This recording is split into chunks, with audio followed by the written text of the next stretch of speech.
eyes are looking toward the postseason. Jeff Bagwell and Craig Biggio lead the Astros into Shea for a rubber match with the red-hot Mike Piazza and the NL wildcard leading Mets. Also, Matt Williams and the Diamondbacks go for their 5th straight win when they battle Alex Gonzalez and the Marlins.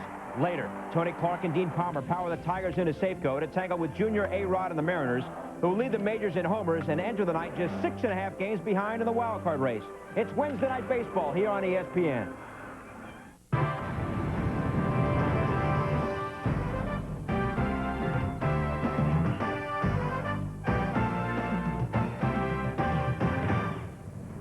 Coming up, most of you will see Mike Piazza and the Mets battle Houston from Shea, while some of you will see Matt Williams, 3rd in the league in RBIs, lead Arizona against Florida.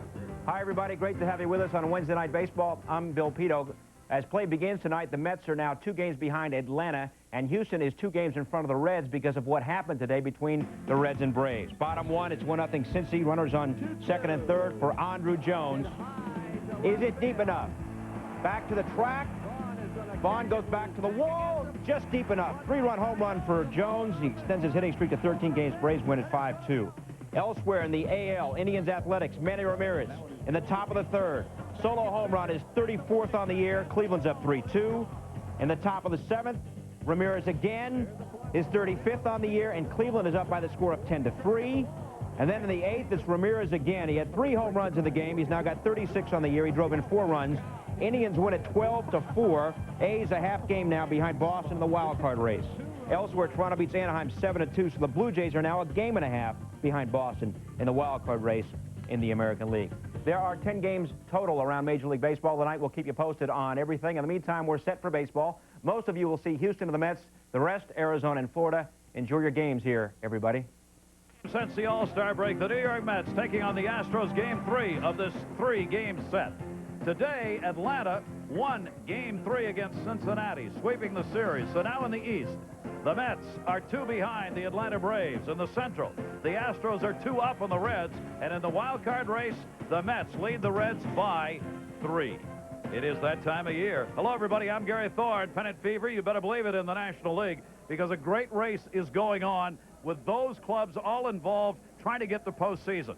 In these 2 teams, Houston and New York, they come at it from different angles. For Houston, pitching, and more pitching. 3 of the game's best starters, Mike Hampton, Jose Lima, Shane Reynolds, all could be 20-game winners. Last time that happened on the club, 73 A's with Hunter, Holtzman, and Vida Blue. Ray Knight, question is, for this Houston team, how far can that pitching carry them? Well, it's carried them so far this season. You're looking at a ball club that has been decimated with injuries offensively. Jeff Bagwell is having an MVP-type year, and I don't see how in the world he's not going to win it if this ball club wins their division. They have a great bullpen. You don't mention Scott Earlton, who has probably one of the best arms in all of baseball, their number 5 starter. They've started Chris Holt now as their starter. So this ball club can win because their pitching is outstanding, but Bagwell and Biggio have to continue to have serious seasons. You know, for the New York Mets, it's just the other way. They come at it hitting, and more hitting. 3 potential MVPs. All are position players, including the man who starts at second base, Edgardo Alfonso. Big numbers for a second baseman. At third base, Gold Glover Robin Ventura leads the team in RBIs and has 28 homers. And Mike Piazza, their catcher, 31 homers, leading the ball club there. But the Mets starting rotation is 10th in the National League.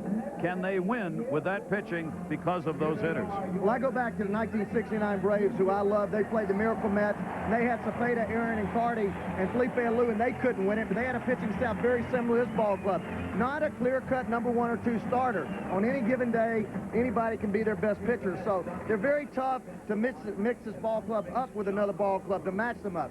So I think it's going to be a tough thing. Only thing that's going to carry this club, they play great defense, probably the best intercore defense of any ball club I've seen in the last 15, 20 years. That might solve the problem. That makes for a great matchup to have teams going at it from different directions as these do. For Larry Durker's Astros tonight, Biggio is starting in left field. We'll tell you about that. Jackie Gutierrez plays at shortstop. Bagwell will be at first. Everett is a red-hot hitter and a former Met. He has had a home run in each of the last 4 games. Ken Caminetti, injured a lot this season, back in at third base. Matt Mieske makes the start at right. Tony Eusebio does the catching. Russ Johnson's at second base, and Shane Reynolds will make the start. Rogers, who's been struggling with some back problems. A lot of it written about it in today's paper.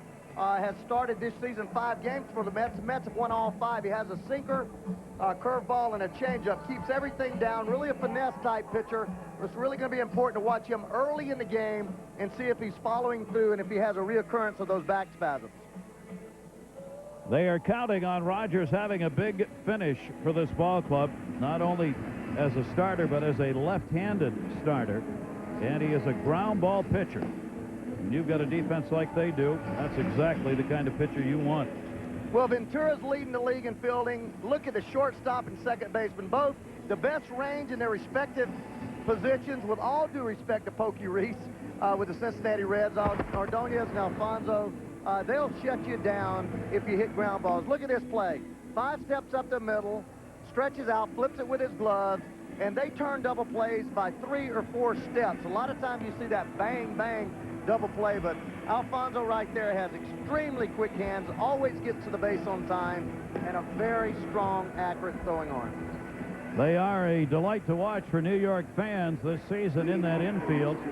Tell you some of the numbers as we go along tonight that they have put up, but everybody marvels at the defense of the New York Mets. And with the pitching starting, having the 10th ERA, that becomes really important. Ready to go. These two teams have split the first 2 games of this 3-game set. Houston leads on the season series 3 games to 2.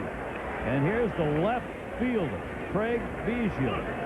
With a left-hander on the mound, they wanted to get another right-handed bat in the lineup, so they moved the second baseman into the outfield. With all the injuries they got, they are hurting for position players, including outfield players. Biggio smiling before the game tonight just said, hey. Durker said, you play the outfield for me tonight? You finished there last night. He said, absolutely. So he's out there. Taken down low, and a 2-0 count on Craig Biggio. Larry Durker's 3rd season. This one, of course, including brain surgery. And he's back from it, and the team has played exceptionally well since his return. Inside corner, strike 2 and 1. Craig Biggio having a tremendous year again. You see just 60 RBI, but has hit 50 doubles for the 2nd consecutive season. Chops that one up the middle. Edgardo Alfonso by the bag. And the leadoff batter is retired. Kenny Rogers has one of the most incredible numbers going I've ever seen, Ray, and that's consecutive victories at home. This year, including the 2 teams he's played for, on the home field, he has gone 4-0. He has got a record right now underway of 17-0, and 16 no decisions on home turf, wherever that might be. Really strange. He's trying to win another one here at Shea Stadium. Yeah, it is strange when you look at he's 2-0 here, and their ball club has won 5 straight behind him in the games he started, with an earned run average of 5.12. But that's pretty indicative of the whole Mets staff. As you look at pitching coach Dave Wallace on the left of the picture there, and Bobby Valentine. And a 2-ball, 1-strike count of Gutierrez. Looking down the roster and the Mets bullpen, certainly we have Benitez, who has a great earned run average, and you have McElroy, who came over here with a solid earned run average, and Cook has a good earned run average. But other than that, Pat Mahomes, the whole bullpen has a good earned run average and done an effective job. That one hit up the middle. Ray Ordonez, spin and make it. That's what we were talking about. Perfectly positioned. He was way over on Gutierrez, almost behind second base. It was very difficult to pull Dennis Cook hard in the hole. If you're going to hit him solidly, you have to hit him up the middle into right field, because his fastball tails so hard away from the right-handed hitters. Here's a fastball down the middle, and you look, not very many shortstops are going to get to this ball no matter where you play, but he gets there so easily, and I've never, ever seen a shortstop. He's redefining how to play the game. I don't think anybody can play the game the way he plays it, because he plays about a third of it on his knees. He has had a magnificent year. So a couple of ground ball outs from a ground ball pitcher with a great infield behind him. And here's Bagwell. 2 down, nobody on. 3-game hit streak for Bagwell, putting up another magnificent season with the numbers and with the effort. And he and Bijou have had to carry the offense because of the injuries to this ball club. They are the only 2 from the starting lineup on opening day who've been able to stay off the DL. That has put more and more pressure on them to get it done. 3-0 count. Well, you can bet he'll swing the bat here if it's a pitch that he likes. He draws a ton of walks. He has the 2nd best walk rate, second only to Mark McGuire. There you see the home road numbers. 341 on the road, more home runs, more RBIs away from the dome. And that shot right back to Rogers, who becomes part of the defense. And 3 ground balls retire the Astros. Kenny Rogers, that is exactly the way he wanted to start for the New York Mets this season. Trying to add to that tonight with this lineup. Ricky Henderson leading it off. Edgardo Alfonzo, a lot of power in the middle with John Olerud, Mike Piazza, and Robin Ventura, all home run hitters. Piazza, the last 12 games, another tear with that average 8 home runs and 21 RBIs. Darrell Hamilton, the #1 fielding center fielder with great speed. League's leading base stealer in Roger Cedeno, Ray Ordonez, and Rogers hitting 9th. And on the mound for the Astros, the big right-hander Shane Reynolds has been really the #1 start on this ball club for the last 3 years.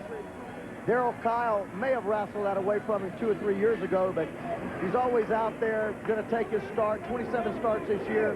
Has given up a lot of hits, 195 hits in 187 innings, but still striking out a lot of people. Look at those bases balls, just 23 bases balls. Big curveball, fork ball, fastball, moves the ball around, and a kind of pitcher that uses whatever pitch is most effective in that game. He can get it done. He is a strikeout artist and a great split finger pitch, which is his put-away pitch. Ricky Henderson will lead it off for the Mets. What a difference he has made. Look at the numbers for the 40-year-old Ricky Henderson. Mets did not have a leadoff hitter. They got one in Henderson. That one to right field. Matt Niesky will move over and make the play. Henderson going after the first pitch is out of there. Astros going at you a little different defense with Russ Johnson at second base. Kim Caminiti been injured all year with that calf, and Craig Biggio playing left field for the first time since July of 1990. He took a lot of fly balls before the game tonight because he answered honestly and said, nope, I have not been out there taking fly balls. I've not been working in the outfield at all. I went out there and played a couple innings last night. I went out there today, took some, but that's it. So he's taken this task without much warm-up. Edgardo Alfonzo with 1 down, nobody on. Alfonzo in a bit of a funk right now. 3 for 2 hits in his last 19 at bats, still hitting .314. Maybe this is the guy he needs to face, because against Reynolds he's 10 for 21, .476 average off Shane Reynolds for Alfonzo. Transition with Ventura acquired from the White Sox. He went from third to second base and didn't miss a beat. 1-1. And Gary, you see this ball club just about every day, but I talk to a lot of the writers, Marty Noble, Bill Madden, and they think that this kid truly should be considered in the top 2 or 3 of the MVP because of his presence at second base and the firepower that he's brought along with 20 home runs, as you see him strike out there. And you mentioned Shane Reynolds with the great ability to strike people out with that fork ball, split finger, and there it was. But Carlos has done a great job. We always knew he could play defense. I thought him as a #2 hitter, maybe 10, 12 home runs, driving in 60 or 70 runs. He's really emerged as a guy that with 2 outs and tough RBI situations, he seems to get the job done as much as anybody does. He's outstanding. He and John Olerud lead the team with average and runners in scoring position. Olerud is second in walks. Breaking ball, strike on the inside corner. John Olerud all season long has been not only an RBI man for this team in the number 3 hole, but a table setter for Mike Piazza in the cleanup spot because of the walks and hits, giving him a tremendous on-base percentage. He has been among the top 5 in the league all year long in that department. So Piazza's come up on most occasions and looked ahead of him and seen John Olerud on base somewhere. 0-2 the count. Infield swung around, playing him to pull, and outside corner got him on the strike swinging. So that great splitter gets it done. Reynolds retires the side in order with 2 Ks. New York lasted only 3 innings. It's a back spasm problem. Dave Wallace, pitching coach of the Mets, will keep an eye on it.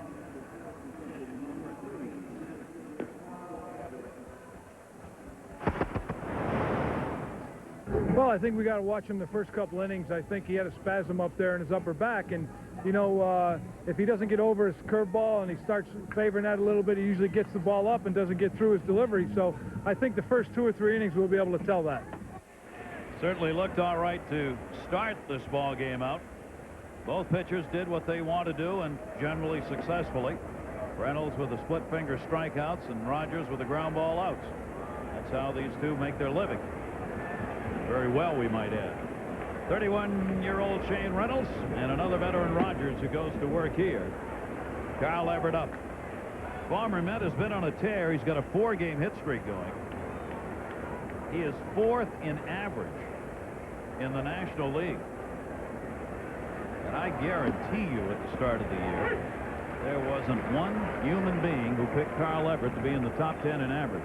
Heck no. 2 years ago, 3 years ago, when I was with Cincinnati, we wanted to acquire Carl Everett, and we could have really gotten him easily. That was when I was with the Cincinnati Reds. There wasn't very much value for him. He was struggling, really struggling with the bat, right-handed, struggling defensively, and he just lost value coming out of Tampa, being a guy that was highly touted, drafted in the expansion draft by the Marlins, and just never really seemed to find himself, and all of a sudden has just come on and been a tremendous offensive threat. Interesting, he is a switch hitter who is batting left-handed, and that one off his foot, I think. There's been no indication of a foul ball. Everett is out. So Carl Everett never got out of the batter's box, batting left-handed against left-hander Kenny Rogers. He went down after he hit that ball. Looked like it hit off his foot and never took a step towards first base. It'll go as a ground ball out. Well, the ball definitely does not hit his foot. He takes a big stride, and he just ends up falling down as he tries to take that step, a little false step there. See it again. Let's see if he slips on the plate. Yep, slipped on his home plate. I've done that once or twice. Well, you don't see. Then he hit himself with a bat in the back of his foot. Well, what you don't know at home is they paint home plate, and sometimes that thing gets a little slippery just about nightfall when there's a lot of humidity. You step on it with those cleats, especially if you're using those plastic cleats, it kind of slips just right over the plate. Another ground ball. Robin Ventura. Ken Caminiti is out of there. 5 in a row on the ground. That sinking fastball. That's what he lives by. And it's a lot like Randy Jones. I faced Randy Jones in early in my career, and I saw Pete Rose turn around and bat left-handed against Randy Jones. That sinker was so devastating, it just seemed to disappear to right-handed hitters. And you really got to stay on that ball and hit it pretty much to right field if you're going to be able to get the ball in the air at all. You roll over top of it and hit a lot of ground balls to third and shortstop. So quickly 2 down here in the 2nd inning. So we'll bring up Matt Mieske, who has faced Rogers more than any other Astro because of his days in the American League. Mieske is 6 for 24 lifetime off Kenny Rogers. See the numbers with Seattle and now with Houston on the season. And the fastball that time misses up high in a 2-0 count. Well, when he gets his fastball up, it doesn't move. It's just straight. It gets hammered. He's pretty much got to be right around knee-high in order to be effective. And Mieske's making the start in right field. Derek Bell, of course, is another one of the many injured Houston Astros. They are playing tonight really with 23 players. They are short one. Billy Spires has gone back to Houston for cortisone treatment, so he's not even here. And Barker, who's with the ball club, I'm not sure could do anything. He's not feeling well. Swung on and missed. 3-ball, 2-strike count of Matt Meeske. Straight changeup there. 3-1. Took a little bit off the fastball. Straight over the top. Nice deception. Meeske seeing the ball up. You got to look up. You got to look around thigh high. That was a changeup right about thigh high, and see if he comes back at the same pitch. 3-2 delivery to Matt Meeske, and he got him. So these two pitchers have started out dominating the game. 6 in a row retired by Rogers. Piazza coming up. Bill Pito in the studio for the Cards and Expos. Vladimir Guerrero, in the first inning, a 2-run home run, his 31st of the year. His hitting streak now 30 games, tied for the longest this decade. 2-1 Expos in the top of the 4th.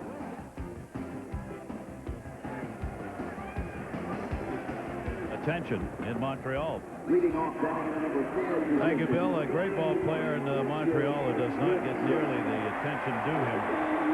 Astros Mets no score as we go to the bottom half of the second inning. Piazza, Ventura, and Hamilton do up.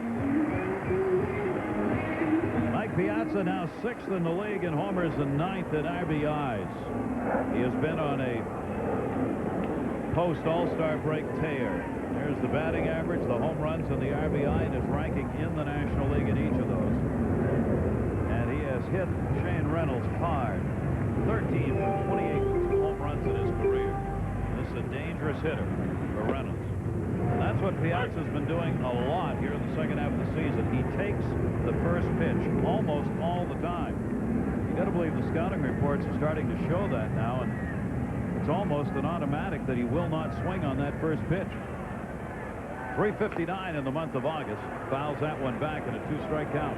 Here, I think that's a great hitting approach, especially the first time you face a pitcher. You can learn his velocity, the movement of his fastball, the rotation of his breaking ball, the type of breaking ball he has. Certainly, as you and everybody else knows, Shane Reynolds is no stranger to Piazza, but he does have 3 pitches, and he goes off of whichever pitch is most effective that night.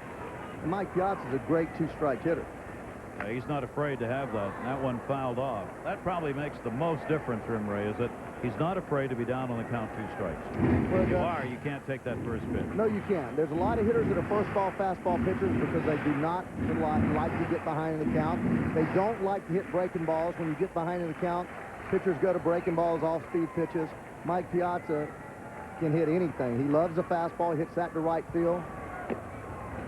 But because of his approach, waiting on the ball as well as he does, he's a devastating breaking ball hitter because he stays back and waits so long to use those big old strong hands he has. Robin Ventura had led the club most of the year in home runs, but not anymore because Piazza has been on a home run tear. He's had a home run in 8 of his last 10 starts for the Mets. Off the fist on the Reynolds delivery and fouled it off. It'll stay at a 1-ball, 2-strike count. There is Robin Ventura, who has led the team in home runs and RBIs most of the season and still does lead them in runs batted in. This is a ferocious middle of the order the Mets bring up. With Piazza and Ventura and Olerud in front of them, and then great speed behind it. It's a very interesting lineup when you look at it from the perspective of what each player brings to the at-bat. Henderson and Alfonso, great setup men. You got an RBI guy in John Olerud, as well as a great on-base percentage. Then Piazza, Ventura, big RBI home run power. Then come Hamilton and Cedeno with great speed. Pitch is taken outside. And then Ray Ordonez, who just can come up and do anything he wants at the plate because nobody cares. And as a result, he's hitting better than ever because he knows his job is to field ground balls. And he does. So he's real loose when he gets to the plate. So it's an interesting lineup. 3-2 had him reaching, and he fouled it off. And see, we talked about him taking the first pitch, going 0-1. Now he's back to 3-2 with that foul ball there. He's seen 6 pitches this at bat, and this helps everybody. This is just a split finger.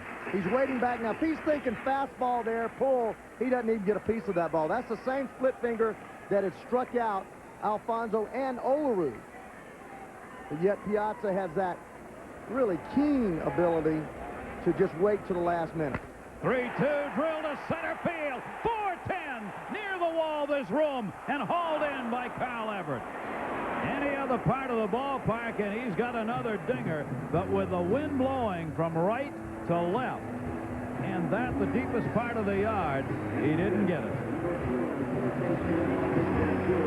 Well, he really has a strong swing here. The only thing that gets him is that ball moves a little bit down, and he ends up hitting it higher than he wants to. He certainly got enough of that ball, but you see the ball coming straight off, trajectory going straight up. That ball went about 408 feet and about 600 feet up in the air. Just too much elevation on that ball. He hit it hard. Robin Ventura. These are the number 1 and 2 defensive teams, fielding percentage-wise, in the league. Mets are number 1. Houston is number 2. So you expect good D day in, day out. Ventura fouls it off. Mets have committed an incredibly low 59 errors. 79 have been committed by Houston, and they are second. You're not going to get any breaks out there. Balls falling in these two teams. Robin Ventura with a 2-strike count on him. Another good 2-strike hitter. Fouls that one back. I always felt as a hitter that I may not have been a better hitter with 2 strikes, but I was a tougher out. A lot of times 2-0, 2-1, you'd swing at a pitch because you'd be a little over-aggressive, and the guy would move the ball, cut it, throw a little change up, and you'd top a ground ball. But with 2 strikes, you're always sitting back, trusting your hands, fouling off tough pitches. That one hit the center field as well. Carl Everett is there, and he has got it.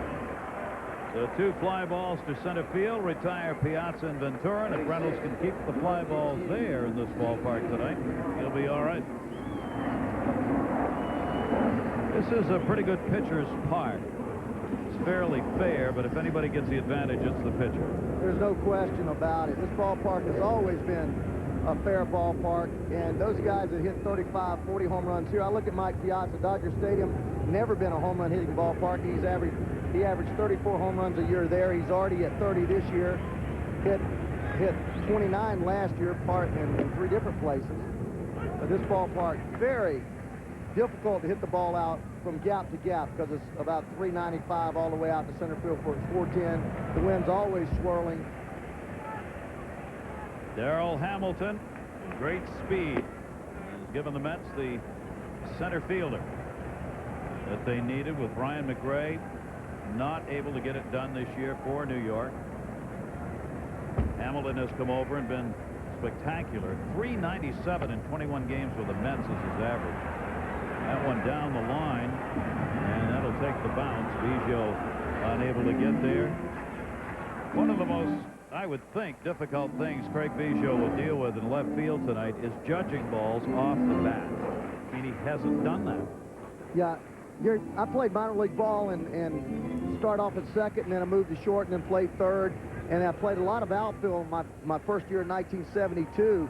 And once you are able to pick up the ball and judge it, it's not very difficult with an athlete like Biggio. But that first millisecond, that ball wears you out because you can't pick it up. Great fastball, and Reynolds, who came into this game among the leaders in strikeouts, second. He has 3 of them already tonight. No score as the pitchers dominating, retiring all 12 hitters they faced combined. Rogers goes back to work. Tony Eusebio, the catcher, and Johnson and Reynolds do up. And a strike on the outside corner with a sinker from Kenny Rogers. And Gary, that's the first ball strike that Rogers has thrown. The previous 6 pitches, all balls on the first pitch. Eusebio, veteran catcher, 32 years old, takes that one. 1 ball, 1 strike count on him. Eusebio, defensively, solid arm. He's thrown out 33% of base stealers against him. He's got a good staff to work with in that department. They hold runners well. Off speed, the changeup that time, missed outside. 2 ball, 1 strike count. Kenny Rogers, big question when he came back, having been with the Yankees and struggled there. Could he be successful in New York, handle the New York pressure? He is right now. Base hit. Eusebio is on. So there's our first base runner, a leadoff single here in the third inning for the Astros. ESPN 2 Sports Center, 11 o'clock tonight on ESPN 2. Stories they'll update you on. Larry Beal, Dave Lloyd standing by with a pennant race update. More Leaf troubles. And Steve Francis wants out. ESPN and Sports Center proud to be celebrating the 20th anniversary. Coming up on the Deuce tonight at 11. Russ Johnson is the man making the start at second base, with Biggio having gone to the outfield. He gets that extra right-handed bat in the lineup. And a grounder towards third. Rather than Ventura's going to hustle. Second base, no relay to first. Too slow to turn 2 on. Eusebio taken out, 5-4. Johnson hitting into the fielder's choice, 1 away.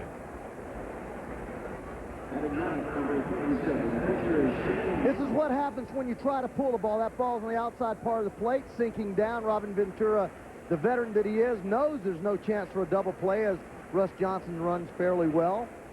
Gets the ball on the big hop and just makes a nice feed over there to Alfonso. And that's the thing that you see about this defense.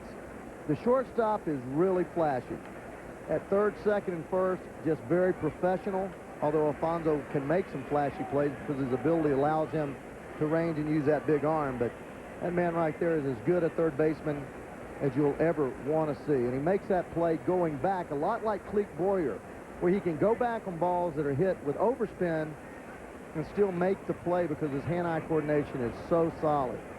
Most third basemen that go back on balls get eaten up. Kenny Rogers has one of the best moves to first base in the majors. Shane Reynolds is up there. You see the numbers for Reynolds as a hitter. Johnson at first base, 2 throws over. Throughout the seasons, wherever he's pitched, Kenny Rogers has made as many throws to first base as any pitcher in any given season. Yeah, I know back in the mid-90s, we were counting the throws to first base during a game, and Kenny Rogers would make 20 to 25 throws if he had 6 or 7 base runners. He got him! He got him! Pick him off! Johnson did not learn. You knew it, Gary. Russ Johnson, as a part-time player, doesn't have an opportunity to see these guys move, but it's always in the scouting report. And here he goes, looking at home, throwing to first base. Great move out easily. Perfect throw right into the glove of John Olerud. That is a big play. Because supposedly here you would have had Reynolds sacrificing Johnson down to second base. Why is he leaning to second base with a pitcher up ready to bunt and move him over? There is no reason, I was going to say, there's no reason for him to take that big a lead. Wow, John Olerud, the easy roll, will take it to the bag himself. So Rogers faces only 3, his 6th pickoff this season. Eliminated the base runner. The scoreless.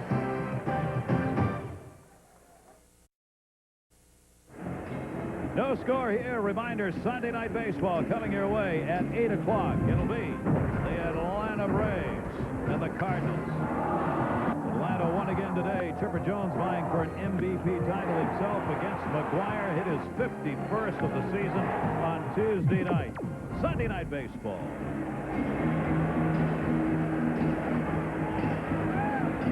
Mark McGuire hit a home run here over the weekend that was hit as hard and far as I have ever seen. His 49th home run, he hit the scoreboard halfway up on the left-hand side where the Astros starting lineup is listed. He knocked the bulb, broke the bulb, one of the light bulbs in there, that showed right now it's where the center field thing is. It's 1, 2, 3, 4 down. Right there, number 3 center field. McGuire hit that on the fly. A right-handed batter. That's to right center field. They estimated 502 feet. His longest home run of the year. Well, I don't know if that shot does it justice because I've played in this ballpark for 10 years in the National League and then 3 years over here, and Strawberry hit the father's balls up in that, and they barely get up to that chase part of the scoreboard, which is about 35 feet behind the 371 sign and only about maybe 18 feet up. Where you're talking about up there, Gary, is a good 35, 40 feet behind the 396 sign, and then I would guess probably 40 feet high. And on the fly, Roger Cedeno to left field, and Bijou's an outfielder officially. You see how he squeezed that baby shot? He won't have to be told tonight to use both hands. And he was all smiles about going out there tonight, but believe me, his heart thumps when any ball's hit out there. Again, it's very difficult to pick the ball off the bat initially. But after that, both hands up there, textbook, boy. Both hands, he checks it and got a little bit bigger glove than he used at second base, That's too. Moises Alou's glove. Oh, is it? Yeah, when he was in the clubhouse when Alou, who was here with the ball club, came in. And he said to Moises Alou, "Hey, I got to borrow your glove tonight." Moises went, "What?" Fouled off.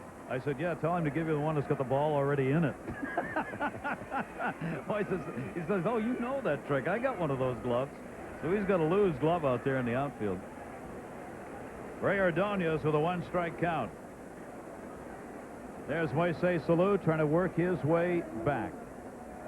What a loss for the Houston Astros, yet they are still winning. And a strike on the outside corner. Ray Ordonez, we were talking about defense. How about a fact, the guy who plays shortstop on a ball club has a lot of ground ball pitchers, has made a total of 4 errors at short. That is unheard of. Unheard of. Shortstop in the majors. Larry Boa, well, I think when he set the record for one season, made 9, and then Cal Ripken made 6 one year at Baltimore. But Ripken, as great as he was, did not have nearly the range to get to nearly the balls that Ordonez does. Gutierrez will make the play here, pulling Bagwell off a little bit, and there are 2 down. Moises Alou trying to come back from the ligament damage in his knee. Has missed the season. He is working out now with the ball club. All he can do, he said, is take batting practice. He can jog a little, but he cannot run full out with that knee yet. But he wants back. You can see the brace on it right there. Now Richard Hidalgo, another one of the outfielders who is supposed to be playing with Alou out, is also injured and gone for the year. And a strike taken to Kenny Rogers. No score, 2 down. Caminetti's been out most of the year with that calf problem. It's been reoccurring. He's in the lineup now and really still told me tonight that he's still tender. Sliding over there, Bijou. How about that? You see that? Harry Durker. 9 more gray hairs than when he started, when he sees Bijou playing the outfield, sliding up towards the wall. He goes over there running full tilt, and that's another thing when you play outfield. Your perception, your depth perception to the stands. Most of my outfield play was in the minor leagues. I did play probably 15 or 20 games in the big leagues in the outfield, but you'd run and run and run, and the ball would be 30 rows deep, and you'd think you had a shot at it. And that one is swung on and missed. So these 2 pitchers continue to dominate. Rogers struck out. That's 4 Ks already for Reynolds.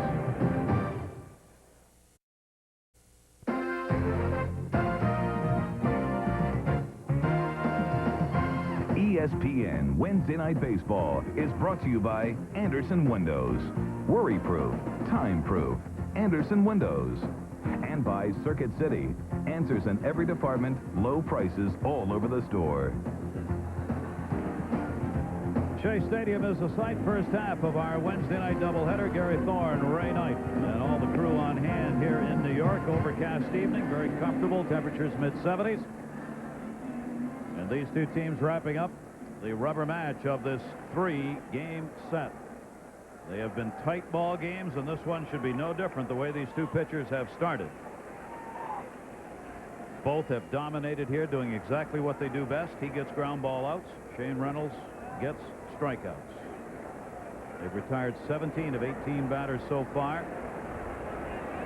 Only 1 hit in the ball game. And Bijou's uniform's dirty, so we're right on schedule. Tonight it'll have to be dirt when he slides out there in the outfield. Grounded towards Ray Ordonez. Bijou can run. 1 pitch, 1 out. The only way you're going to have success against Kenny Rogers is when hitters do have success against him, they move up on the plate and they make the ball on the outside part of the plate, center of the strike zone. They also move forward in the batter's box and that makes the ball elevated. And as we go through the game here, let's watch and see how many of these hitters make that adjustment, because he does have a very outstanding sinker tonight, along with that curveball that Dave Wallace talked about. 8 ground ball outs so far. Ricky Gutierrez up. He grounded out his first time up. The Mets have not lost a game in the 5 starts made by Rogers since he came over. Ordonez, and he's making it look mighty easy right now. 2 ground ball outs to short by the top of the order for the Astros. He has pitched against Pittsburgh, Milwaukee, San Diego, the Giants, and Cardinals. The Mets have won all 5 games. His record in those games, 2-0 with the Mets, 7-3 overall on the year. 2 down. Jeff Bagwell.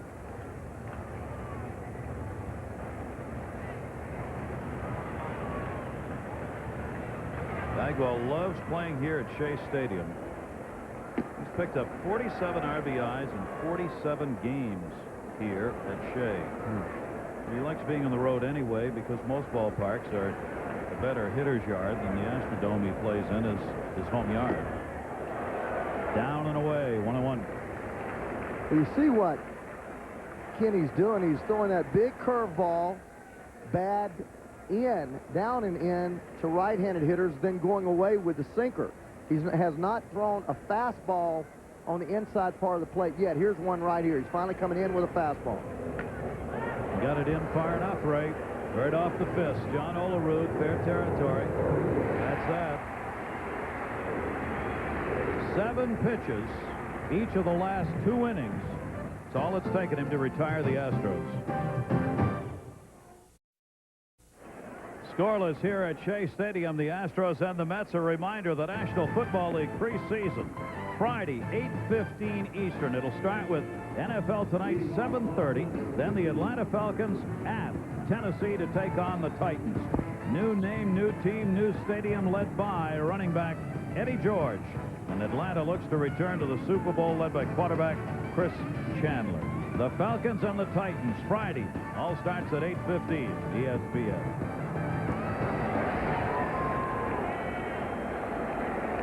I love New York. Looking at the lights of the bridges.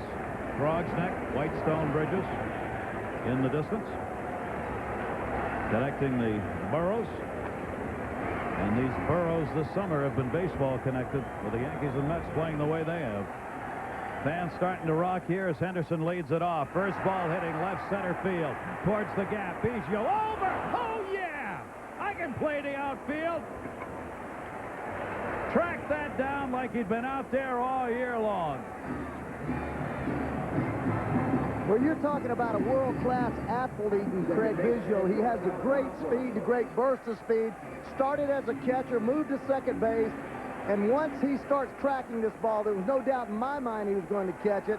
The big thing is the angle there. He got a very good angle to it, and I mean, he has great speed, and that is the biggest plus you can have in the outfield is speed, being able to run those balls down. How about having that kind of talent around? You take an all-star second baseman and put him out in left field, 50th career start. First time he started there since 1990 in the outfield. Played a couple of innings there last night and then asked to start there tonight. And hauls in a Ricky Henderson would-be double. 1 down. Edgardo Alfonzo, strikeout victim, his first time up. Up the middle. Gutierrez. And there are quickly 2 down. Elsewhere, Bill Pito. All right, Gary, Boston leads Oakland by a half game and Toronto by a game and a half in the AL wild card. Red Sox and Twins tonight. Matt Lawton. It dropped. 2 runs come in to score, and Minnesota, the early lead at home against the Red Sox by the score of 2-0. And a great race going on there for the wild card spot. Red Sox are not going to catch the Yankees. They got a chance at the wild card, though. Toronto hanging in there. Here's John Olerud, 2 down. Don't blink, you'll miss these at-bats. These pitchers are throwing strikes. Shane Reynolds rarely, ever walks anybody. 23 walks in 190 innings this year. He strikes out a ton. He's up to 174, second most in the league. 7th best ERA coming into today's play. Down to third. That's a base hit if it stays fair, and it is. Caminiti was not going to make that play, and John Olerud has the Mets' first hit.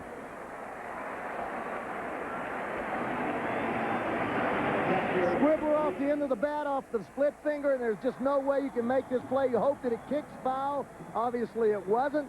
But when you're going that hard toward the line, the angle is so acute, there's no way you can be able to plant that leg and make the throw, even if you do catch it. So Caminiti tried, but he was swung around playing Olerud to pull for one thing, and John does not have great speed, but Olerud is going to beat that one out, and here's Piazza.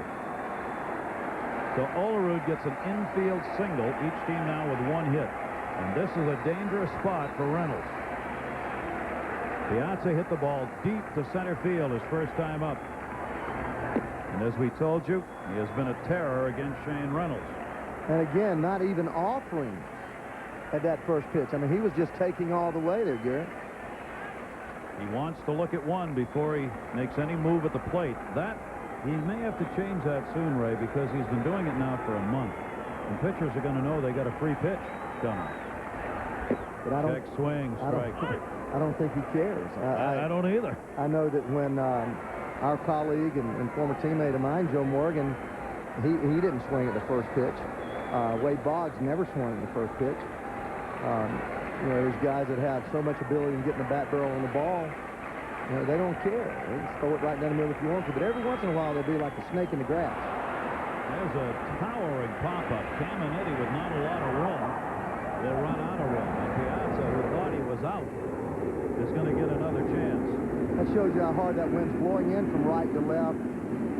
And you mentioned right to left. It's more right to third base right now. So that wind is actually just knocking everything down that is to the left of that scoreboard from right center field to left field line. Now, it may help the ball right down the left field line or 10 or 15 feet off the line. Piazza will step back in. Now he is 9th in RBIs with 98, 31 home runs. Puts him behind Sosa, McGuire, Bagwell, Walker, and Chipper Jones. Talking about the control, 42 pitches Mr. Reynolds has thrown tonight, 33 of which have been strikes. He is amazingly consistent year after year. He walks 1.1 per 9 innings, the best in the National League. Runner at first, 2 down. Piazza, 1-2 delivered. Fastball missed outside, 2-2 to Mike Piazza. Well, he's a dream for defenses too, Gary, because of the fact that he throws strikes all the time. He throws first pitch strikes all the time, and he works quickly.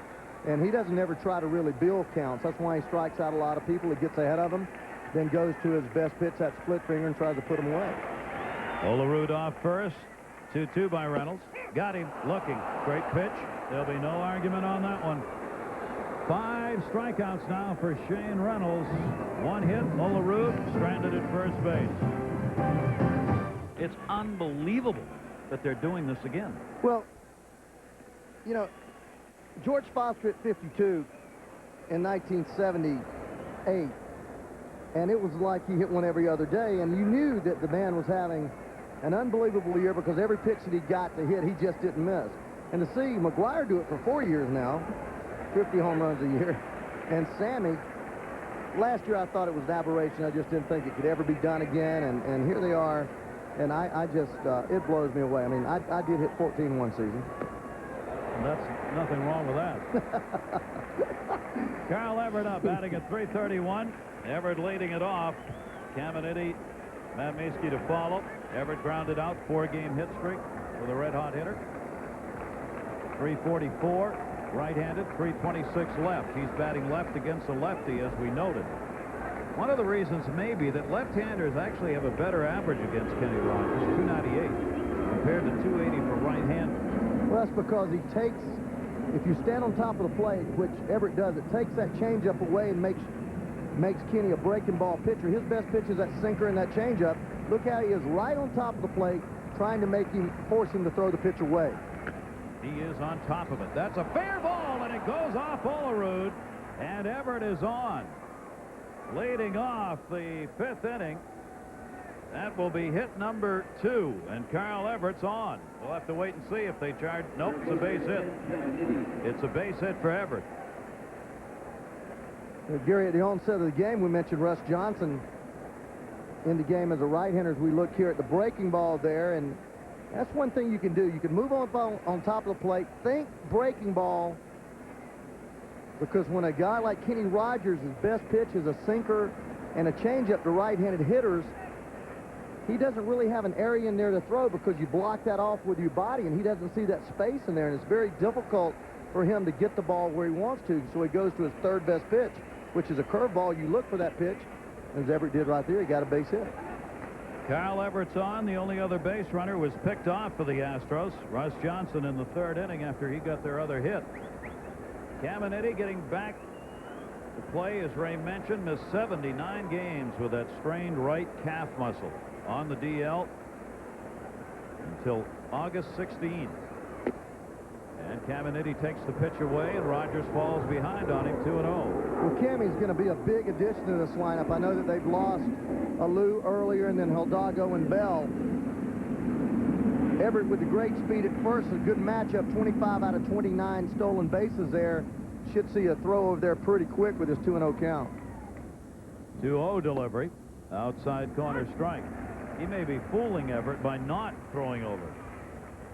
And Everett last year had a terrible stolen base percentage. He stole 65% of the bases he's attempted. This year you see there over 85% success rate because he's picked better pitches. But this man, as we already know, will pick you off in a heartbeat. But Everett generally runs on right-handers. He has not really learned to read left-handers yet. It is an art to read left-handers, and sometimes you just have to go on the first move. If you go on the first move with Kenny Rogers, he's going to pick you off. But mentioning Caminiti is such a great offensive player. Carried the San Diego Padres last year. This year has just not gotten untracked, but still kind of an ace in the hole there as you see that move again. And I think Cruz is discussing a potential balk with Marvin Hudson, the first base umpire, because Kenny Rogers comes very close to putting that lead foot to the plate when he throws to first. Well, you got a 45-degree angle, kind of a 45-degree angle over there, and you have to step behind that line. You can just draw a line right off the edge of the rubber right to the first baseline, almost directly between first and home, and that would give you the angle. And Kenny Rogers always stretches that angle just a little bit. Umpires do not call that very often. I mean, I've seen guys almost step toward home and throw against their body and it not be called. 2-1 delivery is outside, and Caminiti's got a hitter's count, 3-1 with nobody out. Carl Everett with good speed on at first base. What's really tough for a left-hander to do is to make that move and not bring his right knee up past the rubber. It's a balk if he goes behind the rubber and then delivers the ball to first base. 3-1, and he walked him. So for the first time in the game, one of these teams has a legitimate rally going here. Take a look at the pickoff move earlier that came in the 3rd inning. Well, he sets him up with 3 moves over there, Gary, and then, as you mentioned, just really not a very smart play. As you see Russ Johnson leaning there with the bunt in order, Shane Reynolds at the plate, 1 out. Russ Johnson leaning, obviously not respecting. But did you see the different position his front foot landed in? On the 2 throws that he made setting him up, he went directly to first. On that pickoff throw, that front foot was a good 18 inches further towards the plate. And that's what Johnson read, that foot movement, and Rogers fooled him. Here's Matt Mieske. 2 on, nobody out, no score, 5th inning. Mieske taking a look. Good speed on the base paths at second in Everett, not with Caminiti at first. Well, Mike Covich the signs from 3rd. This time of the ball game, you better start thinking about bunting. I mean, you're looking at your pitcher throwing a heck of a ball game. You know, you are near the bottom of your order. I mean, you're getting to your 7th hole hitter. Mieske is a guy that's in an RBI spot in the 6-hole. Good runner, good speed at both spots. Didn't get around on that one. But my thought right here is you go ahead and get those runners over to second and third, and you still have Eusebio and Johnson to drive in a couple of runs. I mean, this guy has thrown already tonight in the 15 batters that he's faced 12 ground balls. So you know he's out to throw a ground ball, and you know that defense can turn it. So, and you're not going to hit and run with nobody out because the line drive is a triple play. So you'd think that he would try to bunt somebody over right here. Ray Ordonez, the shortstop, is way over to second base on a right-handed batter. And that's the way Rogers is pitching this right-handed batter. Look where Ordonez is. Now, he moves back a bit on the pitch, but he is way over there. Rogers is pitching Matt Mieske away, and they're playing Mieske to try and take the ball the other way to move the runners up. Pitching him away, playing him away. That's the way the teeth of the defense is setting up. Ordonez is going to have second base coverage. Thus, he's also going to have to hold the runner on and make sure he keeps Everett honest. Mieske, the only strikeout Rogers has had in the game. 1-2 count. Matt Mieske has gone inside corner. He moved away. Home plate umpire Dana Demuth said it was there. Well, I don't understand that. Larry Dierker generally bunts in that situation, certainly in the bottom part of your lineup. You know, you may want to let Mieske drive in the run, but this may be a 1 or 2 run ball game. Here he sets up on the inside corner after 2 pitches away and just busts that ball right in there. Mieske obviously looking away after him realizing, too, also that the defense was setting up the opposite way. And Rogers only the second pitch that I've seen him come inside on tonight, and both of them very effective. One to one to Bagwell, and that pitch there. Tony Eusebio, the catcher.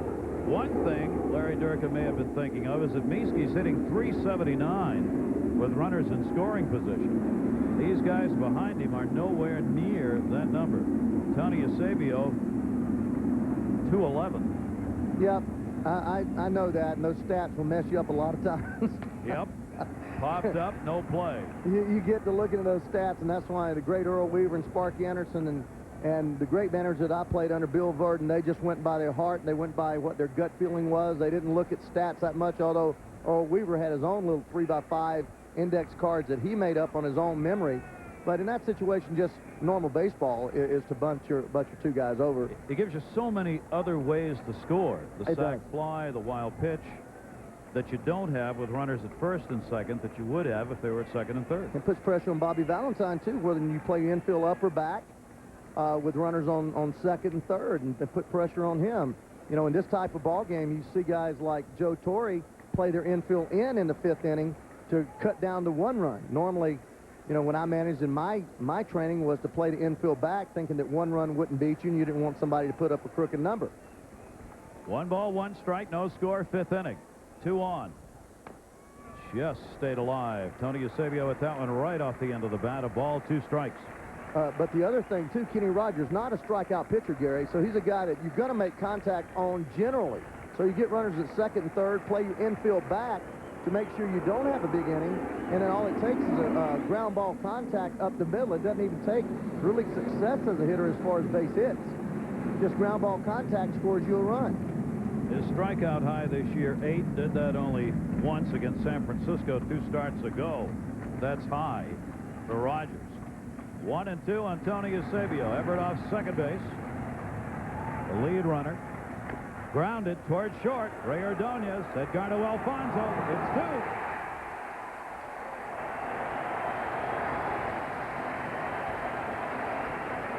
The one thing batters just don't get is a chance to do it again. No, they don't. Defense dominating. Don't forget college football coming up this Saturday. Take a look at this lineup for you. College Game Day will kick it off 11 Eastern, 8 a.m. Pacific time on ESPN. Then on ABC, number 3 Arizona takes on number 4 Penn State at 1 o'clock Eastern.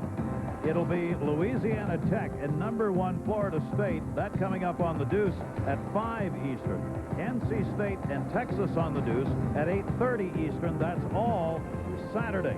On Sunday at 2:30 p.m. Eastern time, a great matchup. Number 9 Ohio State against number 12 Miami of Florida on ABC. All this weekend, college football. Battery mates exchanging information and pleasantries between innings. Mike saying, whatever you're doing, it's working. Don't stop. Telling Kenny Rogers. Robin Ventura will lead it off. 0-2-0 for the Astros, 0-1-0 for the Mets. Olerud single, the only hit so far off Shane Reynolds. Reynolds 4-3 lifetime against the Mets. Facing them for the first time this year, and he starts it out with a big breaking ball and gets it in. These two lineups are loaded. Some outstanding offensive players who are having great seasons, and this is one of them. Since the All-Star break, Robin Ventura is up there among the top 10 hitters in the league. In fact, in this game, we have Ricky Henderson, Ventura, and Edgardo Alfonso all in the top 10 since the All-Star break in batting average. I was going over our book before the game, the media guide that each club gives us prior to the season, and it shocked me.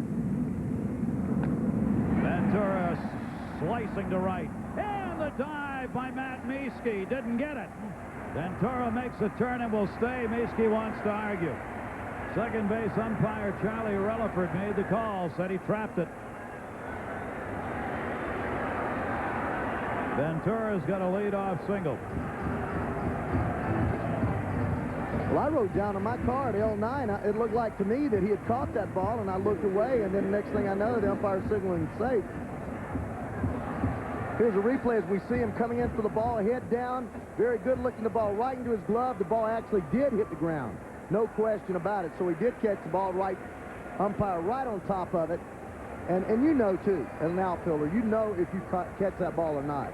There's a difference feel in the way you catch a fly ball and the way you catch a ball that bounces. Single. Ventura's on. He is not fast. Darrell Hamilton is, and that one bounced off the plate into the glove of Tony Eusebio. Darrell Hamilton hitting .317. You've been covering the Mets all year. How many years has Robin Ventura hit 300? I would have to look that up. I'm not sure that Robin Ventura's had a 300. He hasn't. And that is shocking to me when I look. That gets through. Gutierrez, no play. Gutierrez thought Reynolds was going to play the ball, so he broke towards second base. Had to come back to get it, and no chance anywhere at second or first. There's that speed, Ray. Well, you've got the shortstop covering because the second baseman's got responsibility, and here Gutierrez starts with the ball, thinks the ball should be played, and actually it may have been, but I don't know if he'd have had a play on him anyway because Hamilton runs so well, and he fielded that ball on the grass. Generally, when a shortstop fields the ball on the grass, if the runner is a left-handed hitter, he has and can run, he has a really good chance to beat it out. So now let's see if Bobby bunts in the bottom of the order here. Now Roger Cedeno is the league's leading base stealer. So here's what we were talking about earlier.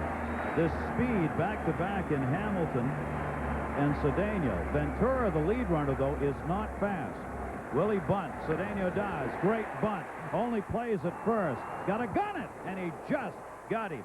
Bagwell stayed back. A perfect sacrifice bunt by Roger Cedeno. Well, that's why I love the bunt. In any situation, it creates havoc. You've got too many infielders going too many different directions, and I've seen it happen so often that the guy throws the ball away. Here you see Caminiti charging, actually calls him off the play, but Reynolds fields the ball barehanded, guns the ball to first base. Excellent bunt. Good defensive job there by Shane Reynolds. But now is a question, do you walk the number 8 hitter to get to your pitcher? And my feeling is no. You get the number 8 hitter out, and then you get the pitcher out, because you certainly don't want to get Ricky Henderson up there. Ray Ordonez, yeah. 2 on, 1 down. Ordonez will take it outside. He grounded out his first time up. Astros have their infield back, which I thought Bobby Valentine would have done the inning before, and right here, that same ball that was hit by Eusebio up the middle would be a run now for the Mets. And I like this type of baseball. Even though you have the pitcher on deck, you still have an 8-hole hitter, which is a threat with runners in scoring position, second and third. 263 with runners in scoring position for Ordonez. And he may be pitching around him here as the count goes to 2 balls and no strikes. Well, what a lot of pitchers do, and Larry Dierker is a believer in this is you try to make pitches to your spot. And by doing that, if you get ahead of a hitter, you try to put him away by making pitches. If you don't hit your spot, right here, 2-0, he's still going to try to make a pitch in his spot, which is probably going to be down and away. They creep in now at first and third, and the pitch is in for a strike. Ordonez has a career-high 43 RBIs this year. He's checking with Cookie Rojas at third. A squeeze here wouldn't make much sense, and with Ventura, the runner in particular, it wouldn't make much sense. 2 ball, 1 strike count, 1 away. Well, I beg to differ on that, Gary, because I don't think you have to have speed at third to do that, and McReynolds throwing strikes. Next one out of the zone. He did. With Reynolds throwing strikes, as a manager, you take the speed off of third out of way if it's a suicide. If it's a safety squeeze, you've got to have speed over there. But suicide, runner third going on the first break of the pitcher's hands, and all you got to do is get the ball on the ground. There's no way to make a play at home if it's not a force out. It's certainly not a force out in this situation. Not going to have him bunt now. 2 balls, 2 strikes, and 1 away. Ventura at third. Hamilton with great speed at second base. Infield and outfield swung way around to right on Ray Ordonez. See how far over they are in this right-handed hitter. 2-2 delivery. Fastball, and he put a little extra mustard on that one, but missed 3-2. He did. He humped up a little bit on that ball. That ball almost got by you, Studio. He cut that fastball, meaning he got on top of it, had a little bit of movement away from the right-handed hitter Ordonez. And this is where you're going to see through all this count if he was trying to pitch around him or not. Because right now, 3-2, every pitch he's thrown him has been away except the fastball up and in. This pitch is going to be probably a fastball inside hard if he's been setting him up, because he's gone away with everything else, and then he chased the ball up and in. Ray Ordonez noted being a free swinger over the years, going after pitches, especially high pitches, as you saw on that cut he took. He loves to chase the high fastballs. And generally, when he drives the ball, Gary, isn't it to right center field? Yep. So he doesn't get around much. I would have to throw him hard inside here if it were me. 3-2 delivery. He got it in, popped it up second base. Russ Johnson is there. And there are 2 down. What you do here, after throwing all the fastballs away and then the 1 fastball up and in, you set a hitter up because you know he's antsy, wanting to drive in the run. Here he busts the fastball in. It's a pitch you can't get the barrel on, especially if you're outside conscious. And here Ordonez doesn't get the barrel to it, pops it up. Textbook piece of pitching there. And about the way I expected. Not want to put him on intentionally, but pitching him very tough. Now, Kenny Rogers. Rogers struck out his first time up. He has had 3 hits in 11 at-bats this year. He does have 2 sacrifice bunts. Caminiti's going to play back, and that one swung on and missed. In order to use the bunt here, he would have to be bunting for a base hit with 2 down. Reynolds, a great fielding pitcher you saw on the last play, Gary, and you know Bagwell handles the ball as well as anybody over there. What I suspect here to happen, Kenny Rogers getting most of those base hits like most pitchers on fastballs. I only think that any fastball he's going to see this at bat would be just a fastball shown. Shane will probably get him out with breaking ball and split finger. 1 strike delivery to him, a slow roller. That's fouled off, strike 2. You get the feel of postseason play in this game. I really do. This game's being played for 1 run. Trying to get a lead here with 2 pitchers dominating. And the tenseness here at the ballpark is wonderful. You can really sense it. You can sense it. These ball clubs, their managers are talking it. The press is feeling it. And, you know that you have to, in the Mets, you have to be able to beat some good pitchers. I mean, that's what I've seen most of the year. Good pitchers have shut them down, don't you think? That's been the problem for this ball club. 2 strike count, 2 away. Rogers with 2 on. Shane Reynolds stays alive with a foul ball. This could be a first-round matchup in the playoffs, because if Atlanta and the Mets were to finish 1 and 2 in the East, one would be a wild card team, but you can't play, so a wild card team can't play the division winner in its own division. So it would be Atlanta going against the 2nd worst record of the 4 teams in. So it could very well be New York and Houston in the first round. 2-strike delivery to Rogers. Ooh! Reynolds wanted that Where was that pitch? I'm going to do a little umpiring here. Where was that pitch? Oh, mommy, look at this. Right in his mitt. Where is this pitch? My goodness. You tell me, partner. That was a strike. 1 ball, 2-strike count. Reynolds going to try again. Can Rogers take advantage of it? And he does, in the sense he keeps himself alive. I'm not sure all of this. Look at him move his back right there. Did you see that? I did. He is hurting his back, which took him out of the game last time. Kenny Rogers has a bad back, and these swings are hurting him. And I was about to say, I don't think this long at-bat's helping him as a pitcher. I mean, he's got a big situation with a chance to help himself, but his back looks like it's, see that? He's trying to loosen that back up while he stands there. And he did after that last cut. 1-2 delivery. 2-2. Worked only 3 innings in his last start against the Cardinals. Back spasms. Some question about whether or not he would start this game tonight. And you see how he's trying to loosen that back up at this at-bat. He certainly has pitched well so far. 2 ball, 2-strike delivery. This is quite an at-bat. 7 pitches so far. He has really battled, Jerry, in what he's doing. He's just fighting the ball off. Look how short his swing is, not really doing a whole lot, just trying to put the bat on the ball. But as you mentioned, wincing every time that he takes a swing. Kenny has never been one of those guys who really hide his pain. He's always been right out front with it. Bobby Valentine said a little bit about that today in the newspaper. Got to play through it at this point. 2 balls, 2 strikes with 2 down, 2 on. And he finally got it. 6 strikeouts for Shane Reynolds. So the Mets got the first 2 on. Astros and Mets are head and shoulders. In-game box score for the Astros. You see 1 ball has been hit out of the infield. Tony Eusebios picked up a base hit along with Carl Everett. That has been it. As these 2 pitchers, Kenny Rogers in this case, shutting down Houston, are head and shoulders in-game box. Russ Johnson will lead it off, the number 8 hitter, followed by Reynolds and Biggio. 1 walk, 2 strikeouts for Kenny Rogers, 34-year-old left-hander.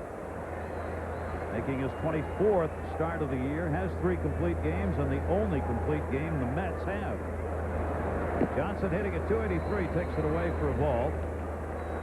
Russ Johnson called up to help out for this injury-depleted team out of Baton Rouge, Louisiana. 26-year-old veteran.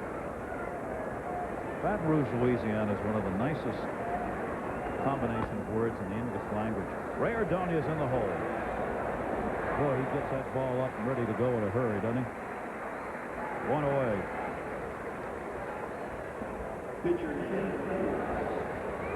You kind of worry you say too much about him, then you realize you probably can't. Yeah, he sets himself so perfectly. Look how he sets himself to throw off that butt foot. Doesn't even take a crow hop, but he doesn't have to because he preset himself to make the throw on the backhand. Rogers gets it into the opposing pitcher. Reynolds up, grounded out. 12 of 16 outs via the ground ball for Kenny Rogers. That means he is on. Rogers gets 66% of the leadoff batters in the course of a game. He's gotten the leadoff man in 5 of the 6 innings here. Carl Everett had a leadoff single in the 5th. Reynolds takes it 1-1. Going back to Ordonez, partner. Over the course of a season, a shortstop will handle 600, 700, sometimes even 800 chances. You're talking about 4 errors over the course of the season. Of those 4 errors, probably, I'm not certain, but a couple of them probably throwing errors. This man, of all the shortstops I've seen, I don't know that he's the best because I think Ozzie was the best. But he has the most confidence in his fielding ability. He made 17 errors last year. That's how much he's improved it this year. strikeout. That is the third for Rogers, and we'll check in with Bill again. Bill Pito. All right, Gary, the other team from New York, the Yanks against Texas. New York has scored 31 runs in its last 2 games against the Rangers, and tonight, Paul O'Neill, fair ball. Chuck Knobloch comes in, and the Yanks right now lead the Rangers by the score of 2-0 in the bottom of the second. They are, believe it or not, picking the pace up all summer long. The discussion's been the Subway Series watch. Could it be? The answer to that question is yes, it could. There is a real chance for a Subway Series this year. There are other clubs that got something to say about that, but it's a possibility. And the only question I have about it is how the Mets pitchers are going to stack up against the 1, 2, and 3 starters, because you mainly use 3 starters in the playoffs, sometimes the 4th. And then everybody else goes in the bullpen as you look at Yoshi and Oral Hershiser. The Mets are going to have a tough time stacking up against the 1, 2, 3 starters of any of these ball clubs. The Reds are kind of in the same predicament. Great bullpen, great offensive talent, a lot of speed. It doesn't, you know, Pete Harnish is their #1 starter. I think Guzman may be their best pitcher. It's going to be a great battle. Bullpen has done great work. Pat Mahomes has been outstanding for them. They wouldn't be where they are without him. Fouled off Craig Biggio. Biggio quickly down on the count. He has grounded out twice. Biggio has only 3 hits in his last 18 at-bats. He is once again the league leader in doubles. Biggio's got an opportunity this year to set a new record, in fact, as far as the doubles are concerned. 0-2 count on him. Rogers got it in, and Biggio fouls it off. Well, that's respect for the changeup there. Fastball middle in. Biggio a dead middle in hitter, but because he's seen such a steady diet of the changeups and the sinkers away, a little tardy on the fastball. 2-strike count on him. Rogers trying to retire the side in order again. And thought he had him. He started to the dugout on that, and he'll have to come back. Where was that pitch?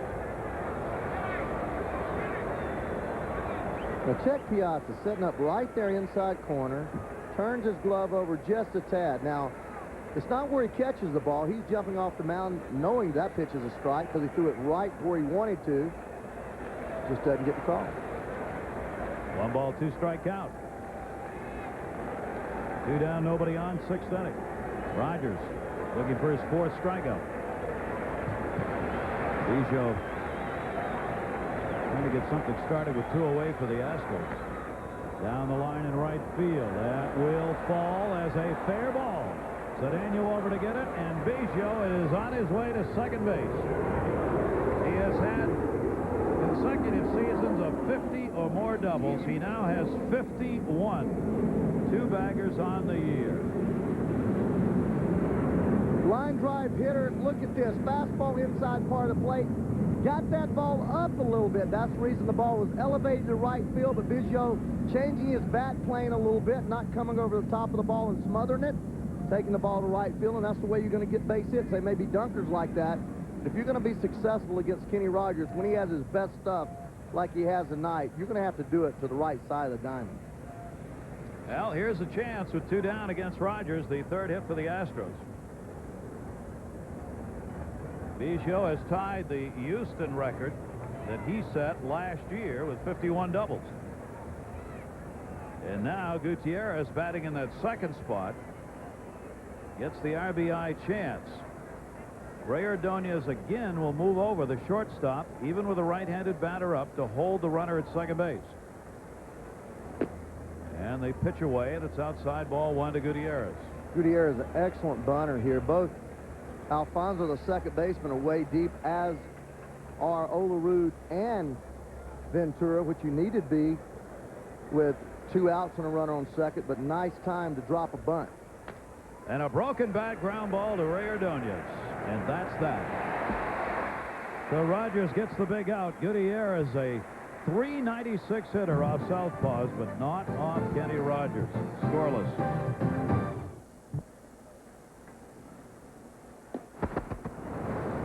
Shane Reynolds, split finger, look at it, down, look at the knee high, down below the knees. Then he comes back with a fastball, still down. Then another split, ankle high, then a fastball, knee high. Then another split finger, ankle high. he doing it at what? Every pitch down below the knees, fastball located, split finger off the top of the plate. No wonder they're not doing anything with it. Top of the order, Reynolds will face for the Mets here in the 6th inning. Henderson, Alfonso, and Olarudu up. Ricky Henderson has flied out twice, robbed of a potential hit by a fine play by Biggio in left field in his last at-bat. The Astros starters this series, 3 runs in 21 innings so far.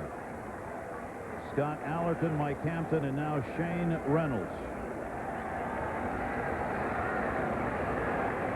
Anderson. He takes the pitch outside for a ball. You're talking about 300 hitters. Ricky Anderson's got a chance to have one of the best seasons ever. He's hitting .328 average-wise, plus stealing bases. He's had 7 years in his career in which he has hit 300 or better. And he's got a base hit to lead it off. Biggio over will try and hold him to a single, and does. But Henderson's on, and the 4th hit for the Mets. There's no doubt in my mind that Biggio is going to cut that ball off, because I know he's going to catch that ground ball. Here, just fastball. He tries to get away. The ball moves back over the plate, but down. The easiest place to get the bat barrel started is down. Rips that ball to left field. Biggio coming over there, and look at this sweet little play. Circles the ball, comes up, gets on the backside, and just throws the ball there. That's a double for a lot of left fielders there. A lot of left fielders cannot get to that ball. Now let's see how Bobby Valentine and the Mets will play this. 6th inning, no score. Ricky Henderson among the top 10 in base stealers again, and the all-time leader, of course. He's picked up 30 stolen bases, been caught only 11 times this year. For the 40-year-old, 1,327, the all-time record. 90 American League MVP, League Championship Series MVP in '89, and having a great year at the age of 40.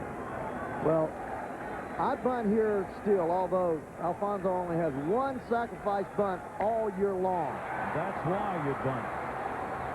Carl Everett. Now, the thinking of Valentine, though, could be this. Because of Henderson's ability to steal bases, he very well could let the hitter swing, then have him stealing with 1 out. The managers are finding this game. This is the kind of game where managing is really tough, because they are all big decisions, because you've got no room. And as we said, you got to make those decisions in a split second. But you've got to know, and it is tough, but you've got to make a decision. A non-decision will kill you, and you can't be afraid to make those decisions. You know, I made a lot of wrong ones, but I was convicted that it was the right one at the time. Now John Olarude with Henderson on. Henderson's still a threat to take off. Olarude, the 1 for 2 with a single, 307 on the season. He also has a strikeout. Ricky Henderson being held at first by Bagwell. Olarude on the off-speed pitch fouls it off. 1 ball and 1 strike. Well, Eusebio is not a good thrower. He has a very strong arm, but he's very inaccurate. Slow delivery, slow feet. So Ricky Henderson, in my estimation, good time to steal right here, 1-1. I don't think he's going to give Olarude a fastball. I think he's going to go back to his split finger or his breaking ball. Let's see here. Henderson Split finger. likes to get pitches thinking he's not going anywhere. Olarude to left field in the air. Biggio coming. And there are 2 down. These pitchers are making all but perfect pitches here tonight in almost all tough situations. Well, that dictates what you do as a manager, Gary. When a pitcher's making this kind of stuff, you've got to create some type of offense. You get the defense moving at first and second with either a hit and run, you try to steal a base, or you just lay down a bunt. When your leadoff hitter gets on base, in any situation, you want him to get in second base. I mean, that's the start of the ballgame. Now, when you get to the 6th inning, in my opinion, once you get past the 5th inning, the 6th inning is now what I call small ball. And that's where you play for 1 run, you bunt him over, you get your big boys up there, your 3 and 4 hitters who are paid to drive in runs, an opportunity to drive in that run from second base. Well, here's a man who's been driving them in for the Mets. Mike Piazza down the line. Henderson rounding second base. Biggio's going to go to the corner. Cookie Rojas makes the decision to hold him up as the throw is in plenty of time. And Piazza's got a double.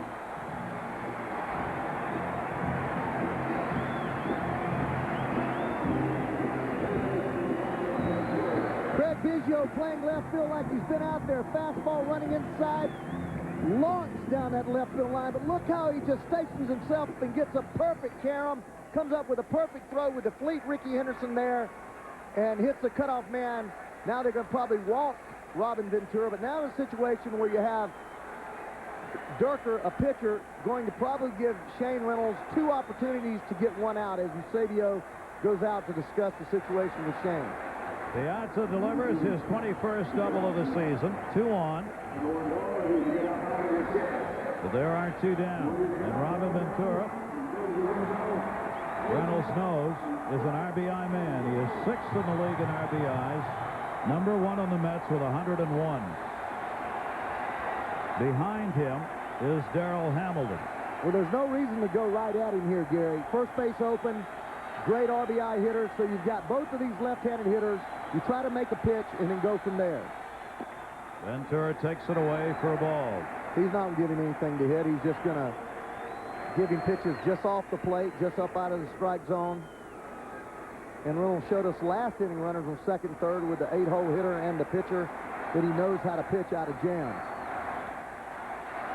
There is Hamilton, the on-deck batter, who may get a shot with the bases loaded depending on how they pitch Ventura. Ventura's 344 with runners in scoring position. That is the #1 mark on the Mets for their everyday players. In that sense, their best clutch hitter. And a strike. 1 ball, 1 strike to Robin Ventura. But look where the strike is. Knee high, black, away. I mean, this is a perfect pitch. There's no hitter that's going to hit this ball unless he's absolutely just sitting on the ball, trying to hit the ball down the left field line. Anderson and Piazza get their leads. Reynolds with a 1-1 delivery. Robin Ventura, base hit center field. Henderson scores. Here's to Piazza. Everett's throw the plate off the mark. It gets away. Backed up. Ventura goes to second. 2-0 Mets.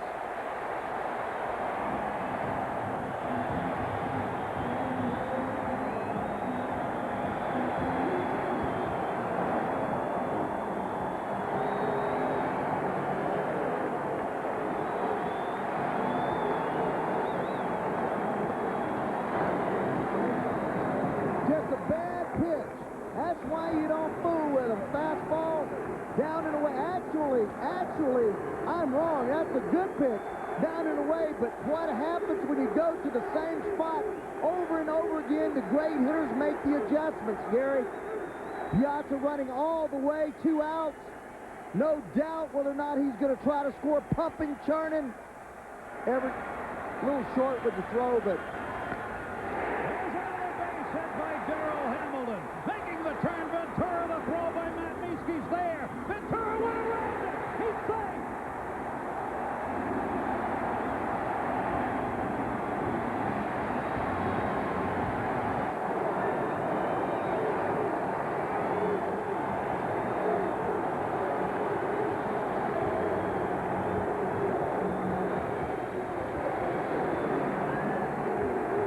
This is a great throw by the right fielder here. Matt Niske comes up first top, throws the ball, beats the runner by a good 8 or 10 feet, but the catcher's backing up on his knees instead of going to that ball on the high hop. This ball is a long hop, easy to feel. Watch it. Takes a hop, long hop. He catches the ball at the back end of the hop instead of going up, gives it away, and ooh. And that's going to go wide at third. Scoring is Hamilton. Staying at first base, Roger Cedeno with that great speed. And the Mets have mounted a 4-run rally here in the 6th inning. And the last 4 hits have come with 2 down. Hey, it's easy to manage when that stuff happens. When you got guys that can get base hits with 2 outs, here, corkscrewed off the end of the bat. Not much of a chance for Caminetti here. Almost to just hold the ball. You see there, Cedeno already by the bag. This is where you just put the ball in your back pocket. Makes a useless throw there when you've got to know the runner, the speed of the ball coming to you. That's just a bad middle mistake right there. Single and an error charge. Vern Rule comes out to talk to Reynolds. So a leadoff single by Ricky Henderson, then 2 fly ball outs. Henderson at first. Mike Piazza doubles, 2 in scoring position. Ventura, a 2 RBI double. Hamilton, the RBI single. Cedeno, a single, no RBI, but Hamilton scores from second. And a 4-0 Met lead. They now have gathered 8 hits just like that. And Ventura, the big blow. Robin Ventura, 105 RBIs is his all-time career high. He now has 103 with the 2 he's added tonight. And Gary, what he did there is you see the line of Shane Reynolds, and most of that damage has been done right here in the 6th inning, is he took a pitch, it was a nasty pitch, splitter down and away. Ray Ordonez towards the corner, Biggio over, and it's a fair ball. On his way to third and holding is Cedeno. He gets back in time, almost a dinger for Ray Ordonez, who pulled it down the line for a double.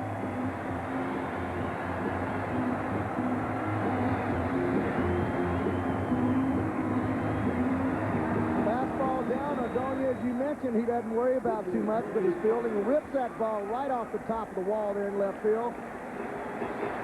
Shane Reynolds just suddenly quit making good pitches, although, as I was stating, Robin Ventura, as we look at Sean Bergman and Williams down there in the bullpen, Robin Ventura took a nasty little splitter down and away, didn't try to do too much with it, hit it up the base middle, hit it up the middle for a base hit, and all of a sudden, just a lot of things happening very quickly.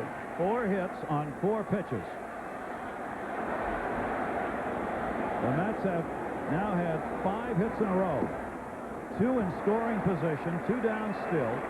9 men have come to the plate. Kenny Rogers is the 9th. He has struck out twice against Reynolds. Reynolds was cruising along here in the 6th inning. And the big one, as Ray said, was Ventura, when he looked like he wanted to pitch around him. He couldn't get it done. Foul back. And the fans immediately started chanting MVP when Robin Ventura got that double.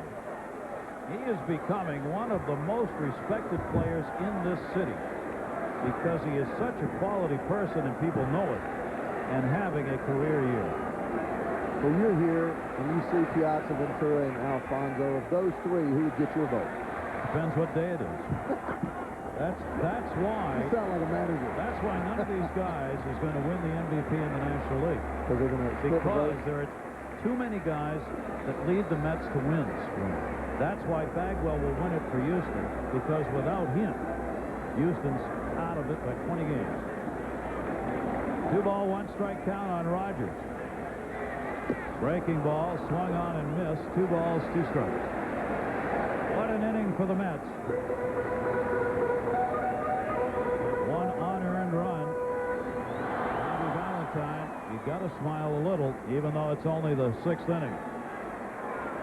Atlanta won their ball game today against Cincinnati, putting the Mets at the moment 2 games behind the Braves. Cedeno and Ordonez are on. A ground ball back through the middle. Gutierrez has got to hurry and gets it. Fans are up for their home Mets, who now have a 4-0 lead on a 4-run 6th inning. Rousing 4-run 6th inning, 6 hits, 2 left on. And they now have taken a 4-0 lead over the Astros for Kenny Rogers. Don't forget, Sports Center on ESPN2, 11 o'clock tonight. Larry Beal, David Lloyd will have the pennant race update, and it is growing in intensity. More leaf problems, and Steve Francis wanting out. All coming up. ESPN and Sports Center proud to be celebrating the 20th anniversary. Fever. Scoreboard watching time. Why not? The Atlanta Braves and the New York Mets have been each other's nemesis over the past few seasons. They're at it again. The Braves Won today over Cincinnati, sweeping the series. Mets 2 behind them currently. A win by the Mets, they'd be a game and a half out. The Astros lead the Reds by 2. Would be a game and a half if the Astros lost. Mets lead the Reds by 3. Could be 3.5 in the wild card lead for the Mets. Right now, the Mets aren't thinking about wild card. They're thinking about the Braves. They have 6 games left against the Atlanta Braves, 3 in New York and 3 there. This one, however, is not over. Jeff Bagwell leading it off. Bagwell is popped out, lined out. 3-game hit streak coming into this one. Rogers has not given the Astro hitters much to put a bat on. What a find if this continues for the Mets to have this starter and a left-hander to boot, being this successful in key situations. 0-2 delivery to Bagwell, and he's called out on strikes.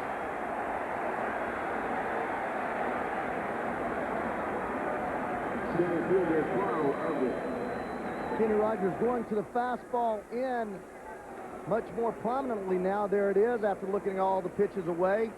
And just the pitch before sets up so often as you see that little short jab step there with Bagwell.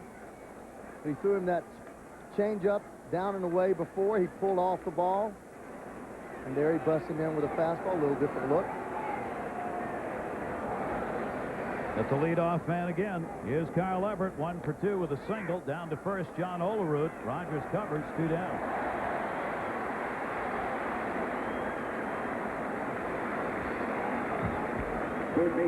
Last inning took some stuffing out of the Astros. You can just feel it. That 4-0 lead, the way Rogers is pitching. Going into the pennant race, Ray, we were looking at the schedules. Folks at Elias Sports Bureau did the strength of schedule for the 5 National League contenders based on the combined winning percentage of the remaining opponents. On that basis, the Mets have the hardest schedule, followed by the Braves, Astros, Diamondbacks, and the Reds, the least difficult schedule as far as the opponent's win percentage is concerned. How much does that matter? Very hard to tell. Remaining games against teams that are above 500 and below. See the Mets and Braves, with the Reds playing only 8 such teams. That's pretty amazing.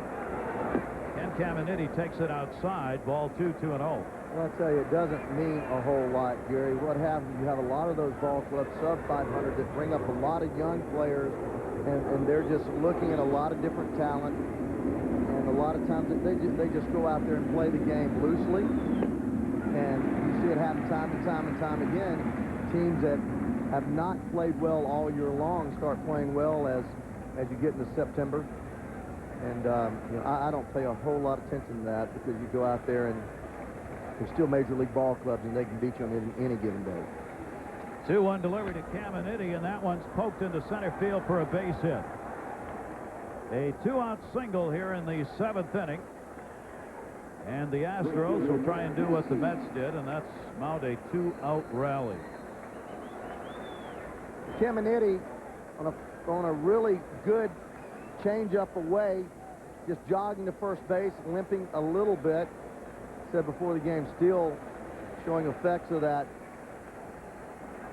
calf pull. It just won't get well for him. Not going to do a lot of running, and won't get well until the end of the season when it's done, and he has time to rest it. 2 down, 4 hits now for the Astros. Mieske has struck out twice, and Rogers gets the strike against him. Matt Mieske making the start in right field.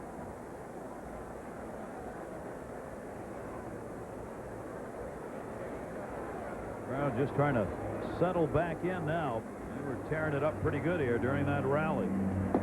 Mieske with a breaking ball down and away. 1 ball, 1 strike to him.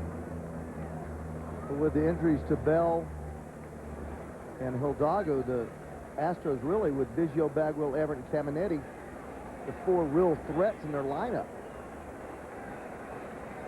They have got to produce, those people. They have to produce. For there to be any offense for this Houston team. 1-1 delivery to Matt Mieske.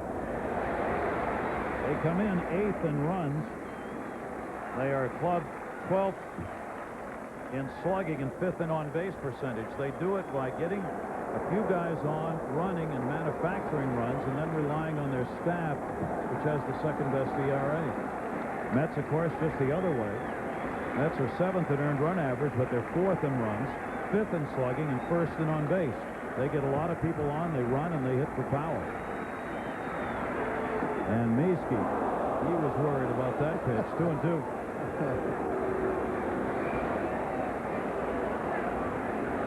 Now this is a curveball starting on the outside part of the plate. And Piazza catches on the inside. Now, I don't know where it was a ball. If it breaks all the way across the plate. I'm tough tonight. Very tough. Yeah, that's why I'm up here. They ran me right out of this league. 2 balls, 2 strikes, runner at first base, 2 down. Mieske again. Inside to him again. 3-2. Kenny Rogers is up against a ball club that is 24-13 against left-handed starters. That's the best mark against lefties in the league. That's how tough he is tonight. Now, granted, he got the injuries, which makes this a different lineup. Nevertheless, he has been on. 1 walk, 4 strikeouts. Mieske towards second base. Alfonso will go to first. And Mieske is retired. No runs, a base hit, 1 left on. 7th inning stretch time from Shea Stadium. Mets lead. Ricky Henderson, Mike Piazza, 2 RBIs. Robin Ventura, Hamilton's got an RBI. Ventura, Hamilton both are 2 for 3 in this game. And note at the bottom, all 4 runs were scored in that 6th inning with 2 down. And the big blow came from Robin Ventura, as instead of pitching around him or just putting him on intentionally, Shane Reynolds tried to get him, made a good pitch, and Ventura delivered a 2 RBI double. And the Mets now have a 4-0 lead as we go to the bottom of the 7th inning. There's Shane Reynolds in the ball game, no walks, 6 strikeouts for the 6th inning. That has put his ball club down. Just 83 pitches in those 6 innings. So he's got a very nominal pitch count. Ricky Henderson takes a strike. Ricky Henderson is batting .330. If he qualified for the batting title, which he does not, he would be tied for 6th with Sean Casey based on the numbers at the start of the day. But Ricky Henderson is 20 plate appearances shy of the necessary number to qualify for a title, because he's been in and out of the lineup, sometimes because of injury, other times because Bobby Valentine has had as many as 6 outfielders available this year and has platooned them. Henderson could pick that up. You've got to have 3.1 plate appearances for each game. That's 502 by the time you get to the end of the year to qualify for the batting statistic numbers. Henderson might reach that. He might finish in the top 10. And a strike on the inside corner, 2-2 to Ricky. Well, with this offense, he's going to average 5 at-bats a game if he plays every day. So he can get there, but he's going to have to play every day to do it. Right now, he's going to play every day. Roger Cedeno is now the regular right fielder. He's a center fielder by trade, but with Darrell Hamilton coming, Mets outfield is going to be what you see tonight. The regular outfield will be Henderson, Hamilton, and Cedeno. Bobby Bonilla continues to be one of the most unusual stories of the year.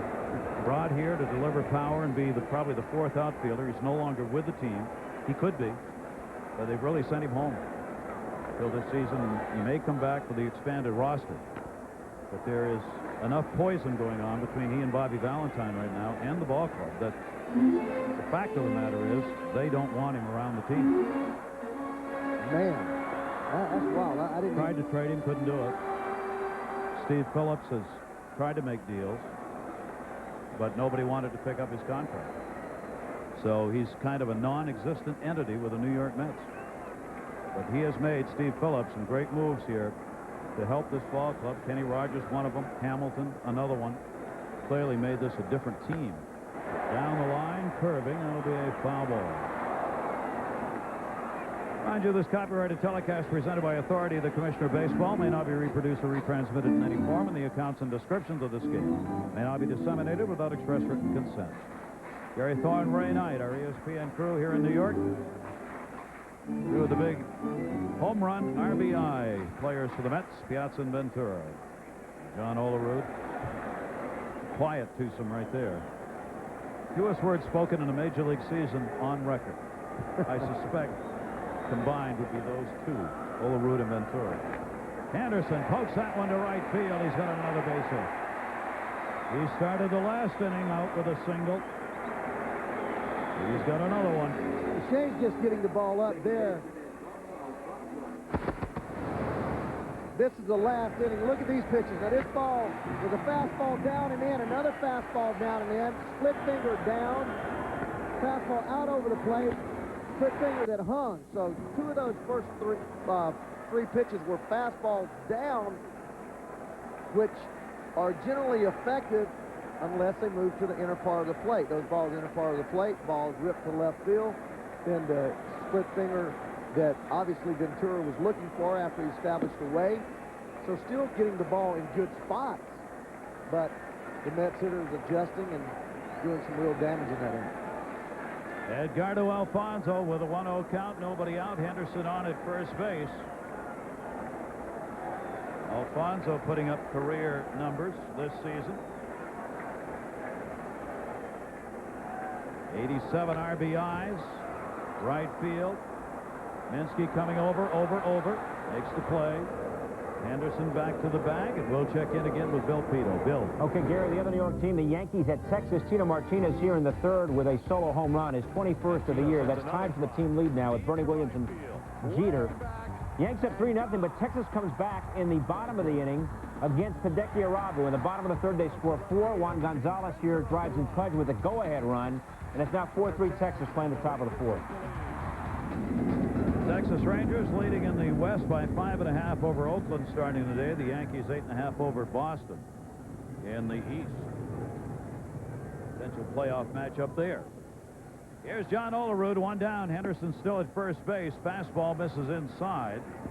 Olerud 1 for 3 with a single in the ball game.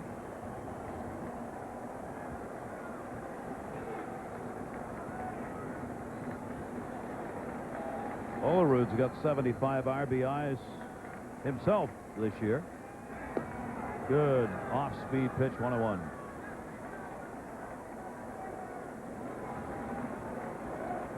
John Olerud hitting .309 this month of August for the Mets. They have put a team out there many days where Ray Ordonez is the only hitter batting below .300 in the month of August. Instead of getting tired in the dog days of summer. There goes Ricky, and there's a base hit. Henderson will make a turn. Matt Minsky up with it, and Olerud is on with his second hit, 2 for 4. Corners covered for the Mets with 1 away.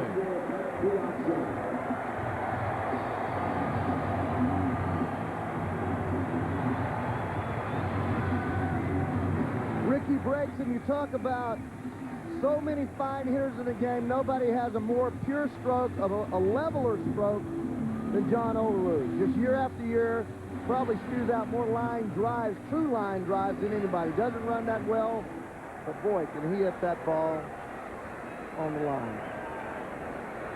So we're going to get a pitching change here as Shane Reynolds, who had been cruising until he got to the 6th inning, is not going to get through the 7th inning. He retired the first 11 in the game. He's given up 11 hits to the last 19 batters. It all came unglued for him after there were 2 down in that 6th inning when the Mets made it 4 runs in the 6th. They've got the 4-0 lead. World Series coverage tomorrow, 8 o'clock on ESPN2 from Williamsport. I'm sorry, check the time, 4:30 Eastern Time.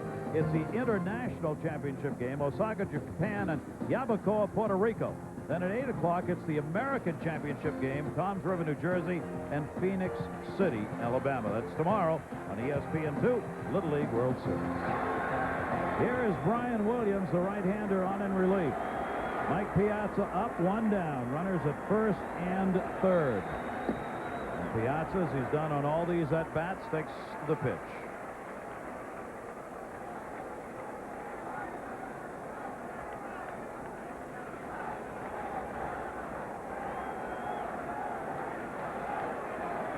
Numbers on Brian Williams on the year. Piazza. 1-0 count. One and done. Beckman has come in the ball game. Lance Beckman will play in right field. Berman on in replace of Minsky in the double switch. That makes him just about out of players with a short bench. And Piazza with a 1-1 count. Williams got it into him up the middle. Gutierrez the flip. Johnson the relay, and Piazza, who leads the league in hitting into double plays, adds another to that total. We've completed 7. Mets up 4-0.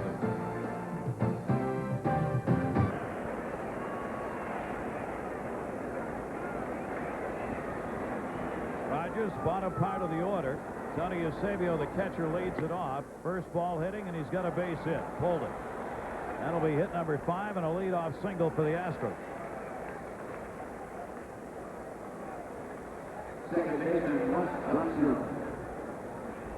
Well, they need runners. They got one here. And that ball Kenny Rogers threw right there, the first ball has been hit hard to left field. That ball changed up out over the plate, just didn't bite, stayed up, and that's what happens when it starts to tire a little bit. Russ Johnson up. Johnson 0 for 2 in the ball game. Rally caps on. That time of year where you do what you got to do. Try and get it going. The Astros have not been able to do that against Kenny Rogers, who's pitching against the Astros for the first time in his career. 2-0 count on Russ Johnson. Tank getting a little empty here, Ray? Yeah, he's averaged 6 innings pitched this year throughout his career, just a little under that, 5 2/3. He does have 3 complete games, 2 of those coming with Oakland early in the year. But he's generally a 6-inning pitcher, a guy that around 100 pitches. That pitch right there was not real crisp, fastball up in the strike zone. So Bobby Valentine will be real quick, I think, with the trigger here. 2-ball, 1 strike count. And that's going to be a base hit. So Johnson is on. And the Astros have 2 in a row to start the 8th inning against Kenny Rogers. And the Mets do not have anybody up in the bullpen yet. Well, you probably see the pitching coach come out right here and talk to Kenny Rogers to make sure that they get somebody up in the pen, as that fastball just starting to stay up in the strike zone, not a lot of bite. But as you say, they've not gotten anybody up in the bullpen, and that's unusual. They'll start him right now. Turk Wendell getting up in a hurry. So Rogers has got to go at least one more hitter, if not 2 here. Berkman is batting in the number 9 spot, it coming on the double switch with 2 on. And nobody out. This is where Rogers wants that ground ball. Berkman, a switch hitter, is playing in his 21st game. He's had only 66 at-bats. Batting just .212 overall. Big spot for Berkman. This is where all those injuries really catch up to him. You've got guys who would normally not even be with the team coming up in key situations. Oh, man. In '96, I had Sabo on my ball club, whom I had tremendous respect for, but he had a bad back. Reggie Sanders was hurt just enough not to go on the DL.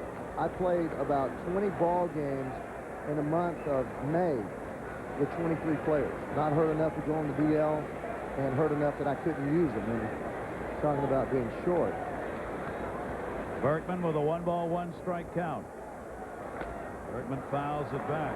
Berkman was called up when Richard Hidalgo went on the DL. He spent virtually all year at New Orleans playing at AAA ball out of Rice University and a power hitter. Can he get the ground ball out here? If he does, he's got a chance for 2. Tony Eusebio, the lead runner. Johnson at first base with a single. 1-ball, 2 strike count on Lance Berkman.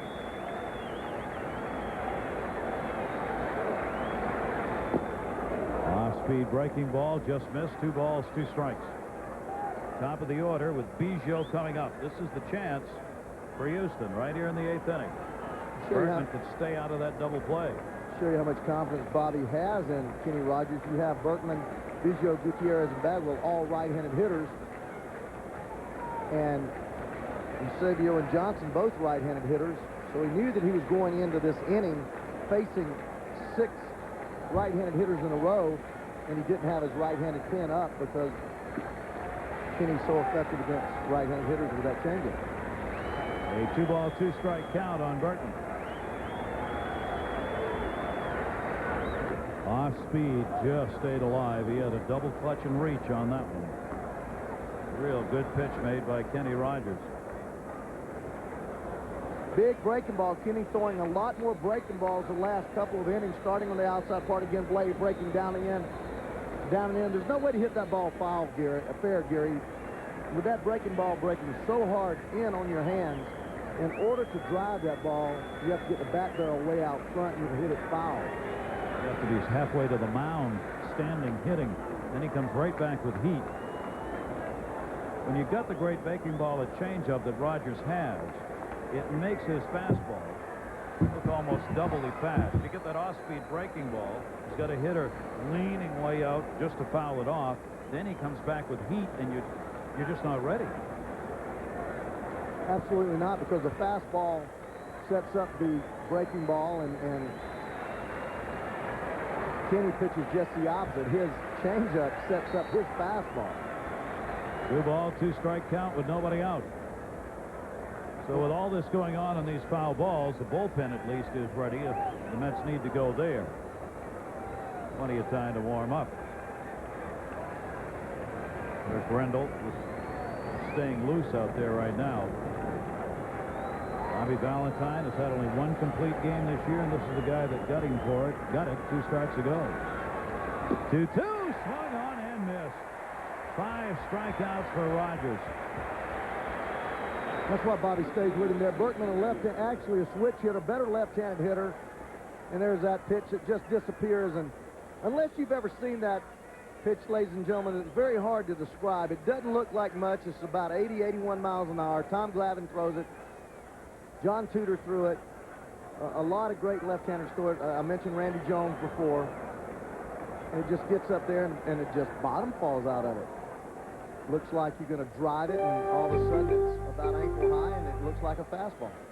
Well, here is a huge out in this game.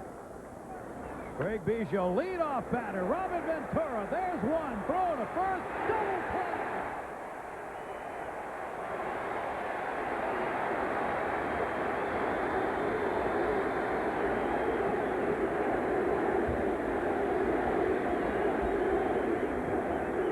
Gold gloves in their infield. Robin Ventura already has 4 gold gloves to his credit. Yeah, he just goes, gets this ball. I've seen him play so much third base. And he never panics, never gets excited. Seems to always make a solid throw. Biggio right out of the box. And one reason why he has so many doubles is he runs everything out, but just no chance of the ball hit that sharply to third base. And Robin Ventura will get the big hand from the Mets fans. He ignited at 6th inning with a 2 RBI double, and the MVP chant has been started again here at Shea. Ventura's hitting .309 now. Brian Williams faced 1 hitter. Got the double play off Piazza's bat in the 7th and stays on here in the bottom half of the 8th inning. Ventura takes the fastball inside. Robin Ventura, a career year underway right now. Just about all of the offensive numbers that he has put up. 28 homers, 103 RBIs, a .309 average. Down and in by Williams. 2-ball, 1-strike count on Ventura.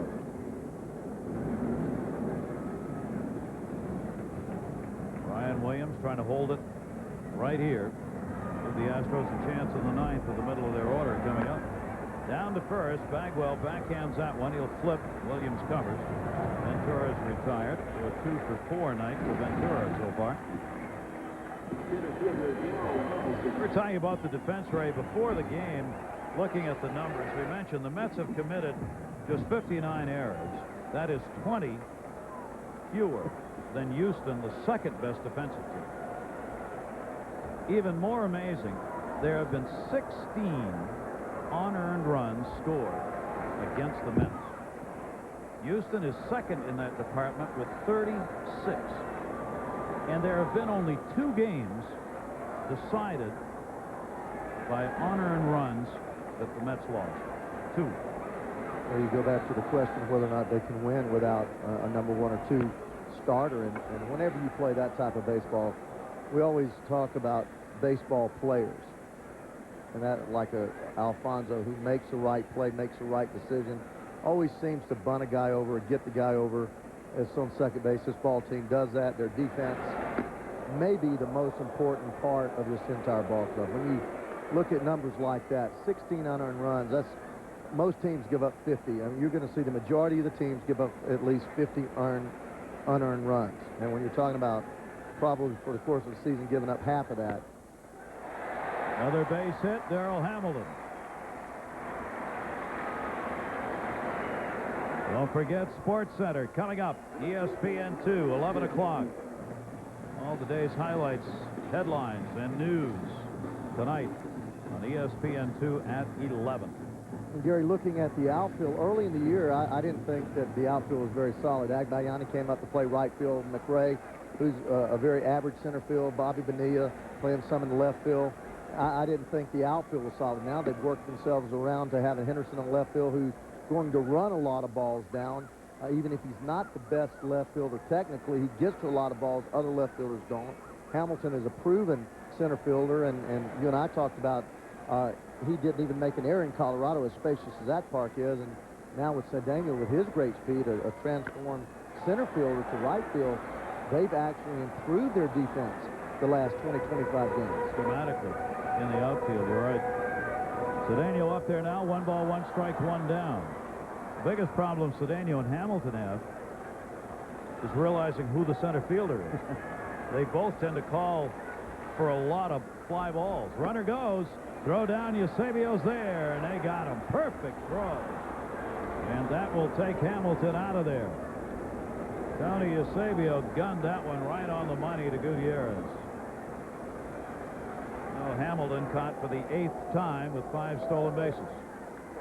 Well, Darrell had a knee problem, just doesn't run as well as he did in Milwaukee. Very average runner now. What makes him such a solid defensive player is he plays hitters well and really gets a good jump on the ball, but he's really not a stolen base threat anymore again.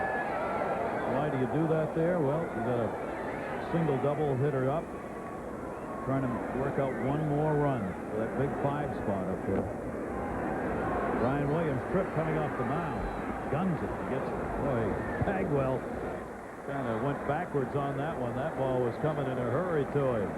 9th inning, Houston coming, including Bagwell. They're ready. The financial group with our game summary. As we go to the 9th inning, Mets with a chance for a shutout, and this team has only had 3 of those that they've been able to get against the opponent this year. Note the Astros 0 for 5 with runners in scoring position and 17 ground ball outs acquired by Kenny Rogers, the Mets starter. Numbers for Rogers, the pitcher, and Ventura, 103 RBIs, including the 2 tonight. A little rain coming. The irony for the Mets is that they were 1 game shy 2 starts ago for Rogers of tying the Major League record from consecutive games without a complete game, 140, held by the Angels, that was set at the beginning of this year. Kenny Rogers, acquired in the trade, came over and pitched a complete game against San Francisco 2 starts ago to end that streak, 1 game shy of the record. And now he's got a chance for a complete game shutout, 1 pitch, 1 out. Gutierrez retired in the 9th.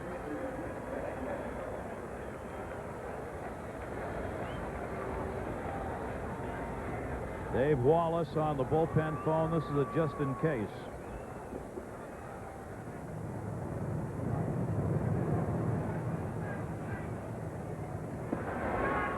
Two outs away from a shutout. 6-hitter. Bagwell fouls it back. 0 for 3 for Bagwell, including a call. 3rd strike his last time up. Gary mentioned the 17 ground balls outs. There is yet to be a put out made in the outfield. So there either been strikeouts or ground ball outs. So no fly ball put outs in the outfield. He dominated, doesn't he? Rogers trying to go 3-0 with the Mets. And the Mets trying to win all 6 games he's started. That's going to be a base hit down the line by Bagwell. Bouncing into the corner. Henderson over to get it. Bagwell will cruise on in with a 1-out double here in the 9th inning.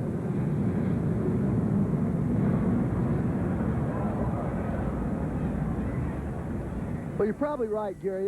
We're probably looking at the league MVP here. That quick swing, the fastball in, jerking it down the left field line. And these Astros, you know, they have the capability to score a lot of runs in bunches, but generally when they're building innings in front of Bagwell, they don't score a lot when he leads off. He's their RBI go-to guy. Bagwell gets his 30th double. Carl Everett.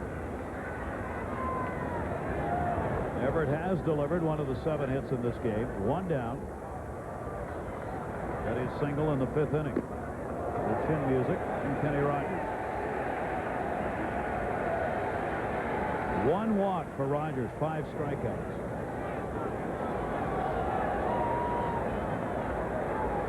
Bear in mind, he's trying to continue that incredible number of victories on home turf.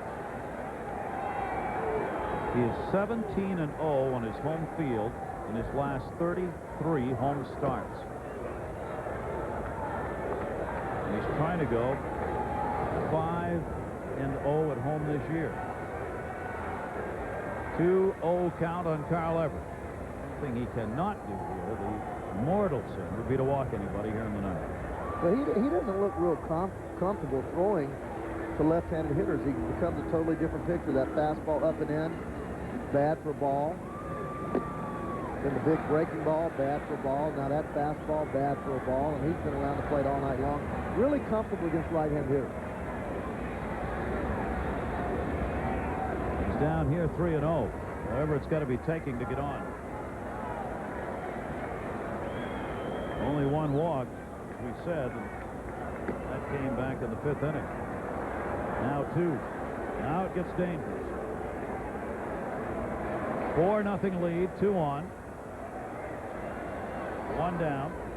Caminiti coming up. Caminiti will be followed by a pinch hitter with the pitcher now hitting in the hole after Caminiti. Dennis Cook, the left-hander, getting loose in the bullpen. Kirk Wendell still throwing. Little time maybe as Piazza takes a very slow walk out to the mound. Talk with Kenny Rogers. You missed it earlier. The Atlanta Braves beat Cincinnati 5-2 today to sweep that 3-game series. As a result, the Braves have at the moment the 2-game lead over the Mets. The Mets win and it would be a 1.5 games. The Astros gained a 1/2 game on the Reds for the moment. If in fact the Astros lose, it'll be 2.5, and the Mets have a chance to have a 4-game lead in the wild card race over the Reds, or 3.5-game lead with a victory here. Dave Wallace is taking a very slow walk out. Rally caps still on for Houston. Fans want to see Rogers get to complete the game, but he was given that chance.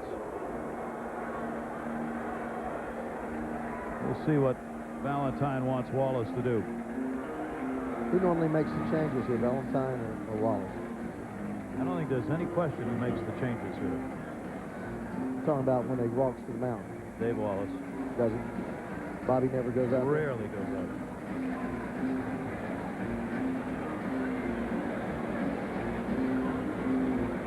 They're just buying time here. Rogers, I think, is already history by the lack of effort by Wallace in walking out there. He knew what he was going to do when he got there, but Dennis Cook had not thrown a lot, so they wanted to give him 4 or 5 more tosses. And that's what they've done here. And Demuth went out and got him. Rogers will get a big hand, leaving with a 4-0 lead in the 9th inning.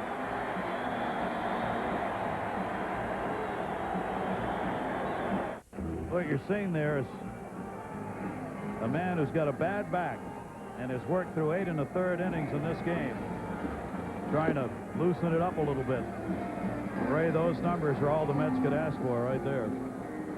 That's a pretty strong line there, and he, as you mentioned, on that streak of, I guess this is his 16th win, or his team has won 16 games. He's won 16 games on his home turf and without a loss in his last 33 starts. A very impressive outing tonight.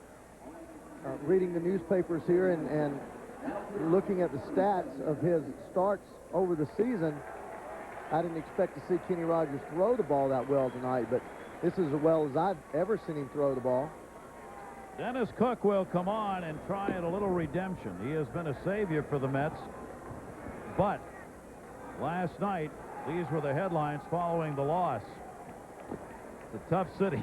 Tough. I mean, Cook has been nothing short of spectacular. You see the 10-3 mark. He's picked up that vulture nickname for part of the season. Come on in games for starters. He didn't go too deep, getting wins, but only 37 hits rate. Yeah, in 55 innings there, you see the 62 strikeouts. Opposition only hitting 191 against Dennis Cook. But this city will turn on you overnight. But they'll turn right back to you, baby. All you got to do out there, Dennis, is get a couple ballots, and they'll love you again. This is his 59th appearance. Kirk Wendell has 65. Lando Benitez, the closer, 63. A lot of use out of the bullpen. And Caminiti against Cook. Strike one, 2 on, 1 down, 9th inning, 4-0 Mets. I have always liked Dennis Cook because he comes in there throwing strikes. Doesn't fool around much. He has 18 walks. That's a unusually high amount for him because he just comes right at you, boy. Caminiti 2 for 12 lifetime lost Cook. There was no question Dennis Cook was burned out at the All-Star break. He had been used way too much. Bobby Valentine knew it. It's one of the reasons they went out and picked up some help in the bullpen. Chuck McElroy for one. Pat Mahomes has done the work for them. Billy Taylor, because Dennis Cook just was not going to make it through the season with the number of uses. Down low. 2 balls, 1 strike count on Caminiti. And he's not going to complain. He's one of those guys that will take the ball. I remember when he was pitching with the Marlins there with Jimmy Leland. Jimmy Leland, one of Jimmy Leland's favorite competitors. He'll never say no to taking the ball. No, he won't. Astros trying to battle back here and get that potential tying run to the plate.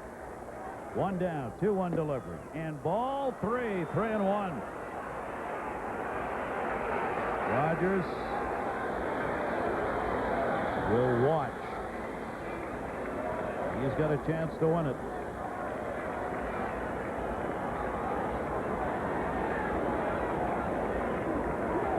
Nothing comes easy at this point. Bagwell, Everett, the base runners.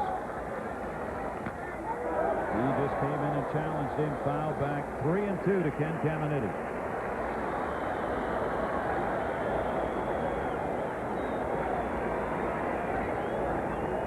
Kenny trying to just get it real close here in a hurry. Very big swing. And I still believe that if he can get anywhere near healthy, this Astro ball club can put together a long streak and win that division because he's still a quality player when he's right.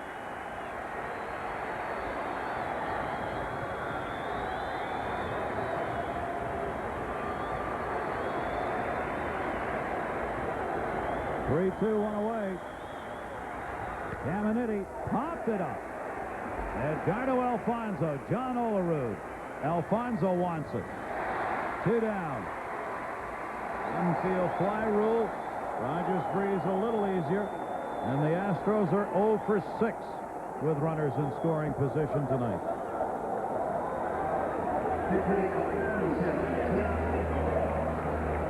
Tim Bogar, former Met, is the pinch hitter for pitcher Brian Williams.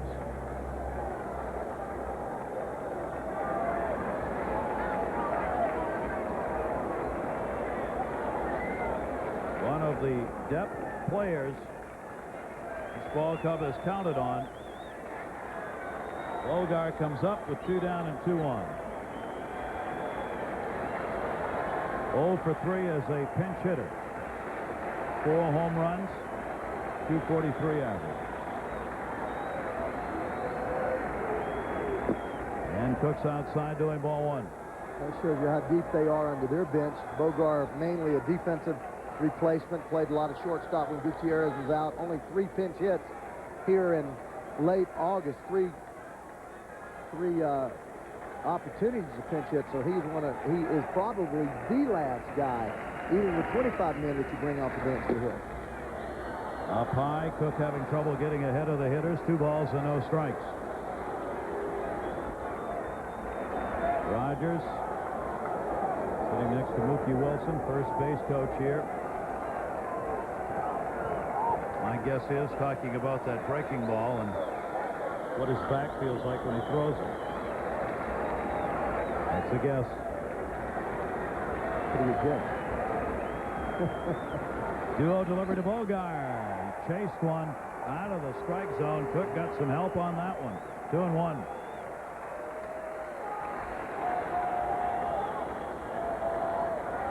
Cook just throws a fastball out away from him, and the ball just down all the way. Not any movement, not a changeup, not anything, just chasing a bad pitch. Some people have a tough time coming off the bench. 2 balls, 2 strikes. I was one of them. Very difficult to come off the bench this late in the ball game, sitting over there for 3 hours, getting your first taste of batter's box and trying to get comfortable.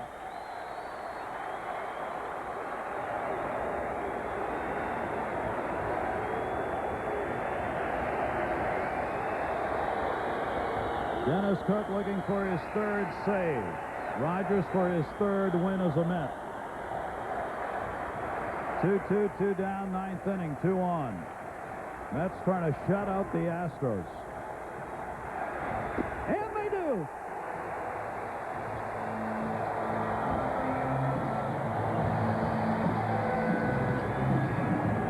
Kenny Rogers wins it. 3-0 as a Met. They've won all 6 games he's appeared in. Shane Reynolds takes the loss. He is 14-10.